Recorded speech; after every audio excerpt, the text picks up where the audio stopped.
Price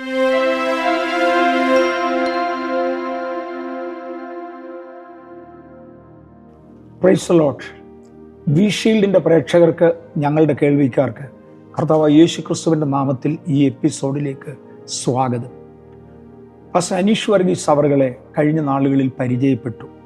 ഈ സഭയെക്കുറിച്ചും ഇതിൻ്റെ പ്രവർത്തനങ്ങളെക്കുറിച്ചും ആത്മീയരെക്കുറിച്ചും ആത്മീയ പ്രവർത്തനങ്ങളെക്കുറിച്ചും അനേക രാജ്യങ്ങളിൽ സഞ്ചരിക്കുകയും ശുശ്രൂഷിക്കുകയും ചെയ്ത് നന്നായി പരിചയമുള്ള കർത്താവിൻ്റെ ദാസനെ കൂടി ഇന്ന് ലഭിച്ചതിൽ ഒരുപാട് നന്ദി. പാസ്റ്റർ വി ഷീൽഡിലേക്ക് സ്വാഗതം. ദയവായി ഞങ്ങളോട് ചോദിക്കാനുള്ളതും പറയാനുള്ളതും ചോദിക്കുകയും പറയുകയും ചെയ്യാൻ കർത്താവിൻ്റെ നാമത്തിൽ അപേക്ഷിക്കുന്നു. ഇത് അനേക ഭക്തർക്ക് പ്രയോജനമാകണം. അതെ, thank you pastor, thank you. കഴിഞ്ഞ 8ഓളം എപ്പിസോഡ് ഈ വി ഷീൽഡ് പ്രോഗ്രാം അത് കാണുവാനും അതിലൂടെ ഞാൻ മനസ്സിലാക്കിയത് ഈ യൗവന തലമുറകൾക്ക് അത് വലിയൊരു ബ്ലെസ്സിങ് ആയി മാറുമെന്നും പല മുറിവേറ്റവർക്ക് അതൊരു ആശ്വാസമായി മാറുമെന്നും. എൻ്റെ ചോദ്യം അങ്കിളിനോട്, ഇപ്പോൾ ഈ കർത്താവിനാൽ അഭിഷേകം ചെയ്യപ്പെട്ട് ശക്തന്മാരായി വരുന്ന പുതിയ തലമുറകളോട്, ഈ പലരും ഈ വിവാദത്താൽ സംസാരത്താൽ മുറിവേറ്റവരുണ്ട്, അവരോട് പാസ്റ്റർ എന്താണ് കൈമാറാനുള്ളൊരു സന്ദേശം? ഞാൻ കർത്താവിൻ്റെ വേലയിൽ ഇറങ്ങിയിട്ട് ഏതാണ്ട് 67 വർഷം കഴിയും. ആരംഭത്തിങ്കിൽ സാൽവേഷൻ മെസ്സേജും അതിനോട് ചേർന്നതും മാത്രം അറിയാവുന്ന ചുരുങ്ങിയ വാചകങ്ങളിൽ പറഞ്ഞത് മാത്രമേ ഉള്ളൂ. കുറച്ച് ദൈവവചനത്തെക്കുറിച്ച് അല്പം കൂടെ പരിചയമായതോടുകൂടെ സാൽവേഷൻ മെസ്സേജ് കംപ്ലീറ്റ്ലി പറയാൻ തുടങ്ങി. കുറച്ചും കൂടെ ദൈവം എനിക്ക് തന്ന അധികാരത്തിനൊത്തവണ്ണം സ്നാനത്തെക്കുറിച്ചും പിന്നത്തേതിൽ പരിശുദ്ധാത്മാവിനെക്കുറിച്ചും വേർപാടിനെക്കുറിച്ചും സംസാരിച്ചു തുടങ്ങി. ഏറെക്കുറെ 10 വർഷങ്ങൾക്ക് പുറകിൽ, കറക്റ്റ് ഡേറ്റ് എനിക്ക് ഓർമ്മയില്ല, ഒരു ദിവസം 2-3 ദൈവദാസന്മാർ വളരെ മുറിവേൽക്കത്തക്കതുപോലെ അവർക്ക് വിരോധമായി പിശാച് ഒരുപാട് അപവാദങ്ങൾ പറഞ്ഞ സാഹചര്യത്തിൽ ഒരു രാത്രിയിൽ ഒരു പ്രത്യേക ദർശനം ദൈവം എനിക്ക് തന്നു. ഞാൻ ന്യൂഡൽഹിയിലുള്ള മിലിറ്ററിയുടെ ബേസ് ഹോസ്പിറ്റലിൻ്റെ മുമ്പിൽ നിൽക്കുന്നതായി എൻ്റെ വെളിപ്പാടിൽ ഞാൻ കണ്ടു. അവിടെ നിന്നൊരു വ്യക്തമായ ചോദ്യം ഞാൻ കേട്ടു.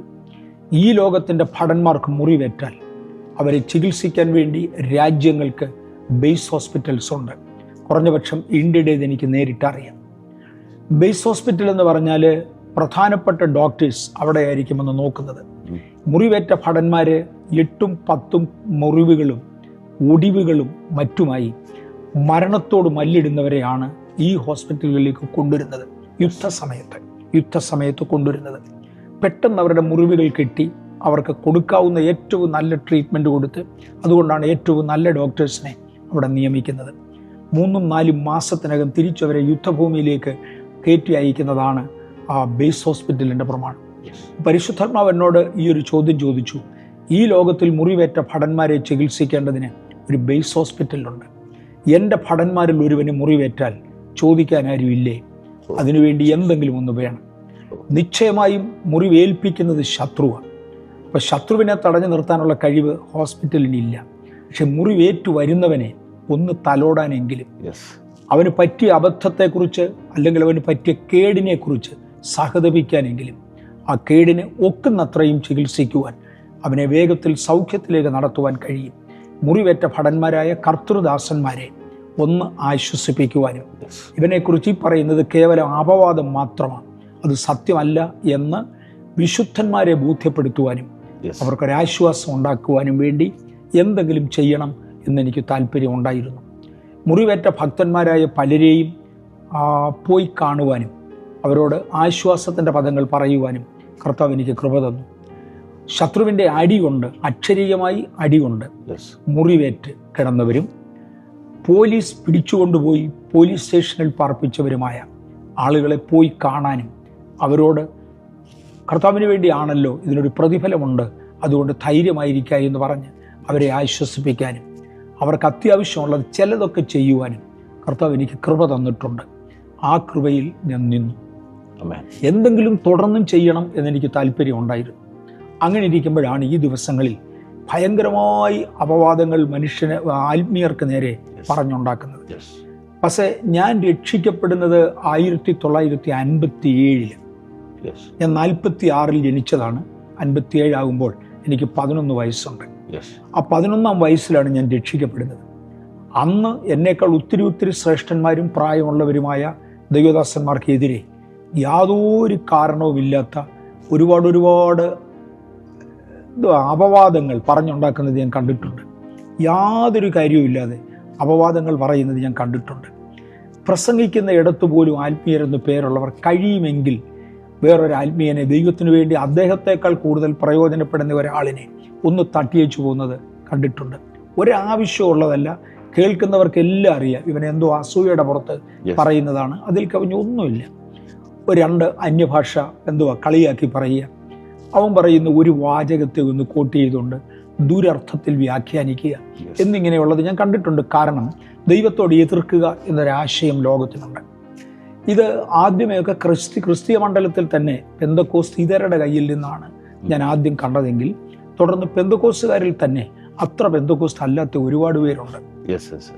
പെന്തക്കോസ്തിലേക്ക് വരാൻ ആഗ്രഹിക്കുന്നവരെ തടയേണ്ടതിന് വേണ്ടി പിശാച് ആ വഴിയിലാക്കിയതാണ്. അത്ര പെന്തക്കോസ്ത് അല്ല, പക്ഷെ പെന്തക്കോസ്ത് പേരവർക്കുണ്ട്. അങ്ങനെയുള്ളവർ ഒരുപാട് അപവാദം പറയുന്നത് ഞാൻ കണ്ടു. എൻ്റെ മനസ്സിൽ നല്ല ചൂടുണ്ട്. അപ്പോൾ എന്നെപ്പോലെ ചൂട് പിടിച്ച പലരും വന്ന് എന്തെങ്കിലും ചെയ്യാൻ കഴിയുമോ എന്നോട് ചോദിച്ചപ്പോൾ ഇന്ന് കുറച്ചുകൂടെയൊക്കെ ഈ മീഡിയ ലെവലിലേക്ക് ആളുകൾ ഉയർന്നു. പേപ്പറിൽ പ്രിൻ്റ് ചെയ്ത കഴിഞ്ഞ കാലം ഉണ്ടായിരുന്നു, അന്നൊന്ന് പ്രിൻ്റ് ചെയ്യണമെന്നൊരു ചിന്ത എനിക്കുണ്ടായിട്ടില്ല. എന്നാൽ ഇന്ന് അങ്ങനെയല്ല, കുറച്ചും കൂടെ വീഡിയോയിലും ഓഡിയോയിലും പോകാൻ കഴിയും എന്നതുകൊണ്ട് ഓഡിയോ ആയിട്ടോ വീഡിയോ ആയിട്ടോ ഞാൻ ബുക്ക് പ്രിൻ്റ് ചെയ്യുന്നുണ്ട്, ബുക്ക് എഴുതുന്നുണ്ട്, ആ പ്രിൻറ്റിങ്ങിൽ ഫീൽഡിൽ പോകുന്നുണ്ട്. അതില്ല നല്ല പറഞ്ഞത്. എന്നാൽ അതിനേക്കാൾ ഉപരിയായി ഈ ഒരു ഫീൽഡ് എടുക്കുന്നത് കൊള്ളാം എന്നെനിക്ക് തോന്നുകയും ഞാൻ സഹോദരന്മാരോട് പറയുകയും ചെയ്തു. ഞാൻ ആ സഹോദരന്മാരുടെ ആരുടെയും പേര് പരസ്യമായി പറയാൻ ആഗ്രഹിക്കുന്നില്ല. എന്തിനാ പിശാച് അവരുടെ പുറകെ പോവും, പിന്നെ അവർക്കുള്ളവരുടെ പുറകെ പോവും, അതിനൊരു അവസരം ഉണ്ടാക്കണ്ടല്ലോ. അങ്ങനെ ചോദിച്ചവരോട് നിങ്ങൾക്ക് ഇതുപോലെ ഒരു ചാനൽ ഓപ്പൺ ചെയ്യാൻ കഴിയുമെങ്കിൽ നന്നായിരിക്കും എന്ന് പറയുകയും അവർ ചേർന്ന് ബഥേൽ സഭയുടെ അനുഗ്രഹത്തോടും വ്യക്തിപരമായി എൻ്റെ 100% ആഗ്രഹത്തോടെ, താല്പര്യത്തോടെ, ആശീർവാദത്തോടെ ആ സഹോദരന്മാർ തുടങ്ങിയതാണ് വീഷീൽഡ്. ഞാനും ഇന്നതിൻ്റെ ഭാഗമാണെന്ന് പറയാം. ഞാനതിൻ്റെ ഒഫീഷ്യലി അതിൻ്റെ ആരുമല്ല, പക്ഷെ അവർക്ക് വേണ്ടി സംസാരിക്കാൻ, അനുഭവത്തിൽ നിന്ന് പങ്കുവെക്കുവാൻ ഞാനും അതിനകത്ത് ആഗ്രഹിക്കുന്നുണ്ട്.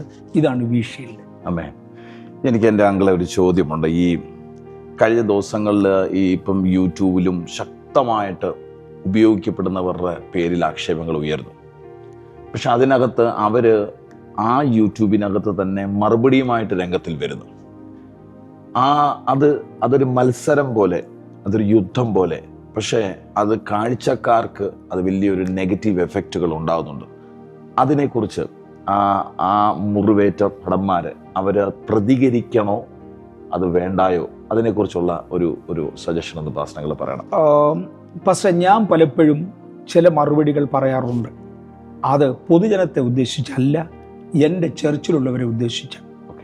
ഒരുപക്ഷെ ഏതെങ്കിലും ഒരു വ്യക്തിയുടെ മെസ്സേജ് കേൾക്കുന്ന 10,000 പേരുണ്ടെന്ന് വരാം. അദ്ദേഹത്തിന് 10,000 വ്യൂ ഉണ്ടെങ്കിൽ, ഇല്ലെങ്കിൽ 5,000 വ്യൂ കണ്ടെന്ന് വരാം. ആ വ്യൂവിൽ ഉള്ളവർ അദ്ദേഹത്തോട് എന്തുകൊണ്ട് ഇങ്ങനൊരു അപവാദം ഉണ്ടായി എന്ന് ചോദിച്ചാൽ അതിനൊരു വിശദീകരണമാണ് കൊടുക്കുന്നതെങ്കിൽ അത് ന്യായമാണ്. അല്ലെങ്കിൽ മിണ്ടാതിരിക്കുക നല്ലത്. കാര്യം ഒരുപാട് കാര്യങ്ങൾക്കും സാധാരണഗതിയിൽ ആരും തന്നെ പ്രതികരിക്കാറില്ല. കാര്യം പ്രതികരിക്കുന്നവരെന്ന് പറഞ്ഞാൽ പരദൂഷകന്മാരാണ് പൊതുവെ. ഞാൻ ആ പദമാണ് ഉപയോഗിക്കുന്നത്, പരദൂഷകന്മാർ. ഈ പരദൂഷകന്മാരോട് സംസാരിക്കുന്നത് അവരുടെ ലെവലിലേക്ക് താണു. അത് വരാതിരിക്കാൻ വേണ്ടി പൊതുവെ പ്രസംഗിക്കുന്നവർ ഇതിന് മെനക്കെടാതിരിക്കുക നല്ലത്. ഇന്ന് ഞാൻ ഈ എടുക്കുന്ന ചാനൽ പോലെ, ഞാനൊരു മെസ്സേജ് അല്ല ഇന്ന് പറയുന്നത്, ഈ ചാനൽ പോലെ ചോദ്യോത്തരങ്ങൾക്ക് മറുപടി പറയുന്നിടത്തോ വിശദീകരണങ്ങൾ സമർപ്പിക്കുന്നിടത്തോ അത് പറയുന്നത് സത്യാന്വേഷികൾക്ക് പ്രയോജനമായിരിക്കും. ഇതുപോലൊരു ചാനൽ നല്ലതാണ്. സത്യാന്വേഷികൾ പ്രതികരിക്കാൻ വേണ്ടി മറ്റവരും പറയുന്നത് തെറ്റില്ല. പക്ഷെ അതിൻ്റെ പ്രശ്നം പലപ്പോഴും ഒരു ചൂടായി പോകും. സംസാരിക്കുമ്പോൾ നമ്മളെല്ലാം മനുഷ്യനല്ലേ, ചൂടായി. ഞാൻ ഓർക്കുന്നുണ്ട്, എനിക്ക് ചില സഹോദരന്മാരോട് ഒരിക്കൽ ചില നീരസ കാരണങ്ങളുണ്ടായി. ഞാനതിലൊരാൾക്ക് ഒരു എഴുത്തെഴുതി. അടുത്തിരുന്നല്ല, അതുകൊണ്ട് അകലെ ഇരുന്നായിരുന്നത് കൊണ്ട് ഞാനൊരു എഴുത്തെഴുതി. എഴുത്ത് ഉപദേശപരം കൂടെ ആയതുകൊണ്ട് അതിനകത്ത് എവിടെയെങ്കിലും തെറ്റുണ്ടോ എന്ന് അറിയാൻ വേണ്ടി എൻ്റെ ഒരു സ്നേഹിതനെ ഞാൻ കാണിച്ചു. അദ്ദേഹത്തെ ഞാൻ വായിച്ചു കേൾപ്പിച്ചു ഞാൻ എഴുതിയ എഴുത്ത്. ഇത് വായിച്ചു കേട്ടേച്ച് എൻ്റെ സ്നേഹിതൻ പറഞ്ഞു, ദയവായി എഴുത്ത് ഇപ്പോൾ അയക്കരുത്. ഒരാഴ്ച ഇത് വെച്ചേക്ക്, ഒരാഴ്ച കഴിഞ്ഞ് അയച്ചാൽ മതി. ഒരാഴ്ച കഴിഞ്ഞ് അയക്കുന്നതിന് മുമ്പ് ഇത് ഒന്നുകൂടെ വായിച്ചേച്ച് വെട്ടിത്തിരുത്തണമെന്ന് തോന്നുന്നത് വെട്ടിത്തിരുത്തി എന്നോട് ഒന്നുകൂടെ പറയണം എന്ന് പറഞ്ഞു. ഒരാഴ്ച വെച്ചിരുന്ന് കഴിഞ്ഞപ്പോൾ എൻ്റെ കോപം അല്പം ശമിച്ചു. അപ്പം ഞാൻ ഓർത്തു, ഈ വാചകം അല്പം ഷാർപ്പാണ്. പണ്ട് എനിക്ക് പ്രയാസം ഉണ്ടായതുപോലെ ഇവന് പ്രയാസം ഉണ്ടാകരുത്. അതുകൊണ്ട് ഞാൻ ആ ഷാർപ്പായ ചില വാചകങ്ങൾ വെട്ടിയ ശേഷം അദ്ദേഹത്തെ വീണ്ടും വായിച്ചു കേൾപ്പിച്ചു. എന്നോട് പറഞ്ഞു, ഒരാഴ്ച കൂടെ വെക്ക്. 15 ദിവസം കഴിഞ്ഞതോടെ ആ എഴുത്ത് അയക്കണ്ട എന്ന് തീരുമാനിച്ചു. കാര്യം ഞാൻ തന്നെ ആറി ശാന്തമായി. അവൻ പറഞ്ഞെങ്കിൽ അവനും ദൈവവും കൂടെ തീർക്കട്ടെ, എനിക്കതിനകത്ത് വിരോധമില്ല എന്ന് പറഞ്ഞു. അതുകൊണ്ട് നേരിട്ട് മറുപടി പറയുമ്പോൾ ചിലപ്പോഴേ ഇച്ചിരി കൂടിപ്പോയെന്നിരിക്കും, ഷാർപ്പായി പോയെന്നിരിക്കും. അതുകൊണ്ട് ഡയറക്ടർ മറുപടി പറയാതിരിക്കുക നല്ലത്. എന്നെപ്പോലെയുള്ള ഒരാളിൻ്റെ കയ്യിൽ ഇത് വരികയാണെങ്കിൽ, അങ്ങയെപ്പോലുള്ള ഒരാളുടെ കയ്യിൽ ഇത് വരികയാണെന്നുണ്ടെങ്കിൽ രണ്ടു വശവും തുലനം ചെയ്തിട്ട് നമുക്കതിൻ്റെ യാഥാർത്ഥ്യത്തെക്കുറിച്ച് പൊതുജനത്തെ എഴുതി അറിയിക്കാൻ കഴിയും. ഞാൻ ഇതോട് ചേർന്ന് ഫസ്റ്റ് പറയാറുള്ള ഒരു യാഥാർത്ഥ്യമാണ്, 1991 റെബേക്ക ബ്രൗൺ എഴുതിയ he came to set the captives free എന്ന പുസ്തകം ഞാൻ വായിച്ചത്. ഈ റെബേക്ക ബ്രൗണ് എല്ലാവർക്കും പൊതുവെ അവരെ അറിയാം. അവർ സാത്താനെ ആരാധിക്കുന്ന സൈറ്റൻ വർഷിപ്പേഴ്സ് ഗ്രൂപ്പിൻ്റെ ഒരു മഹാപുരോഹിതയായിരുന്നു. അവിടുന്ന് യേശുക്രിസ്തുവിൻ്റെ പ്രത്യേക സന്ദർശനത്താൽ രക്ഷിക്കപ്പെട്ട് മുന്നോട്ട് വന്നയാളാണ്. അപ്പോൾ അതുകൊണ്ട് സാത്താനെ ആരാധിക്കുന്ന ആളുകൾ കാണിക്കുന്ന പലതും വേദപുസ്തകത്തിന് വിരോധമായി, ദൈവവചനം അനുവദിക്കാത്തതും സാത്താൻ താല്പര്യപ്പെടുന്നതുമായ ഒരുപാട് കാര്യങ്ങൾ അവർ എഴുതിയിരുന്നു. ഇതൊക്കെയാണ് സാത്താൻ സഭയിൽ നടക്കുന്നത് എന്നവർ എഴുതി കാണിച്ചു. അന്ന് അവർ എഴുതിയത്, വായിച്ചത്, അവരെ ഒന്നിലധികം പുസ്തകങ്ങൾ ഞാൻ വായിച്ചിട്ടുണ്ട്. വായിച്ചവരും അഭിപ്രായം പറഞ്ഞവരും ഒക്കെ പറഞ്ഞ ചില കാര്യങ്ങൾ എനിക്ക് ഓർമ്മയുണ്ട്. ഞാൻ പോകുന്ന കൂട്ടത്തിലൊക്കെ അങ്ങും ഇഞ്ഞും കിട്ടുന്ന പുസ്തകങ്ങൾ വായിക്കുകയും പുസ്തകങ്ങൾ വായിച്ചവർ പറയുന്നത് കേൾക്കുകയും അവരുടെ അഭിപ്രായങ്ങൾ ഒരുമിച്ച് കഴിവുള്ളിടത്തോളം സംഗ്രഹിക്കുകയും ചെയ്യുന്നൊരു പതിവ് എനിക്കുണ്ട്. ആ കാലങ്ങളിൽ 1990, 91, 92 കാലഘട്ടങ്ങളിൽ എനിക്കറിയാമായിരുന്ന ഒന്നാണ്, ഏതെങ്കിലും രീതിയിൽ ഒരു വ്യക്തി യേശുക്രിസ്തുവിനെ അപമാനിക്കുന്നെങ്കിൽ അത് ലൂസിഫറിനെ ആരാധിക്കുന്നതിന് തുല്യമായി ലൂസിഫർ അംഗീകരിക്കും. അതുകൊണ്ട് ലൂസിഫറിനെ ആരാധിക്കുന്നതിൻ്റെ ഭാഗമായി ദൈവവചനത്തെയോ യേശുവിനെയോ അപമാനിക്കും. ഉദാഹരണത്തിന്, ഒരു ഉദാഹരണത്തിന്, ഒരു വിഭാഗം ക്രിസ്ത്യാനികൾ യേശുവിനെ ഉയർത്തേണ്ടതിന് ക്രൂശ് ഒരടയാളമായി ഉപയോഗിക്കും. ഞാൻ ക്രൂശ് അടയാളമായി ഉപയോഗിക്കുന്നില്ല, ക്രൂശ് വന്ദനം എനിക്കില്ല. അവരും വന്ദിക്കുമെന്നല്ല ഞാൻ പറഞ്ഞു, പക്ഷെ ക്രൂശ് ഒരടയാളമായി, ഒരു ബഹുമാന സൂചകമായി പലരും വെക്കാറുണ്ട്. സാത്താൻ ഇൻവെർട്ടഡ് ക്രോസ് ആണ് അവൻ്റെ സിമ്പൽ. ഇത് ഇൻവെർട്ട് ചെയ്ത് വെക്കുന്നതോടുകൂടെ അങ്ങനെ ക്രിസ്തുവിനെ ബഹുമാനിച്ചിരുന്ന ഒരു വിഭാഗം ആളുകളുടെ മുമ്പിലെങ്കിലും ഇതൊരവജ്ഞയായി മാറി. അത്രത്തോളം ക്രിസ്തുവിനെ അപമാനിക്കാൻ കഴിയുമെങ്കിൽ അത് ലൂസിഫറിനെ ആരാധിക്കുന്നതിന് തുല്യമായി, സാത്താനെ ആരാധിക്കുന്നതിന് തുല്യമായി സാത്താൻ അംഗീകരിക്കും. അതുകൊണ്ട് ഒരുപാട് പേരെ കൊണ്ട് ക്രൂശ് തിരിച്ചു വെപ്പിക്കും. ഇതുപോലെ തന്നെ കൈ കൊണ്ട് കാണിക്കുന്ന പല ചിഹ്നങ്ങൾ മുതലായി പലതും സാത്താനെ ആരാധിക്കുന്നതായിട്ടുണ്ട്. എന്തുകൊണ്ട് അവരത് ചെയ്യുന്നു? അതുകൊണ്ട് യേശുവിനെ അപമാനിക്കുകയാണ്. അതുകൊണ്ട് ആ അപവാദം സാത്താൻ ആരാധനയായി വരും. ഒരു ദൈവപൈതലിനെ എവിടെയെങ്കിലും അപമാനിച്ചാൽ, ഏതെങ്കിലും ഒരു സുവിശേഷകനെ അപമാനിച്ചാൽ അത് ദൈവത്തെ അപമാനിക്കുന്നതിന് തുല്യമാണ്. കാര്യം ദൈവത്തിൻ്റെ പ്രതിപുരുഷനാണ് അദ്ദേഹം.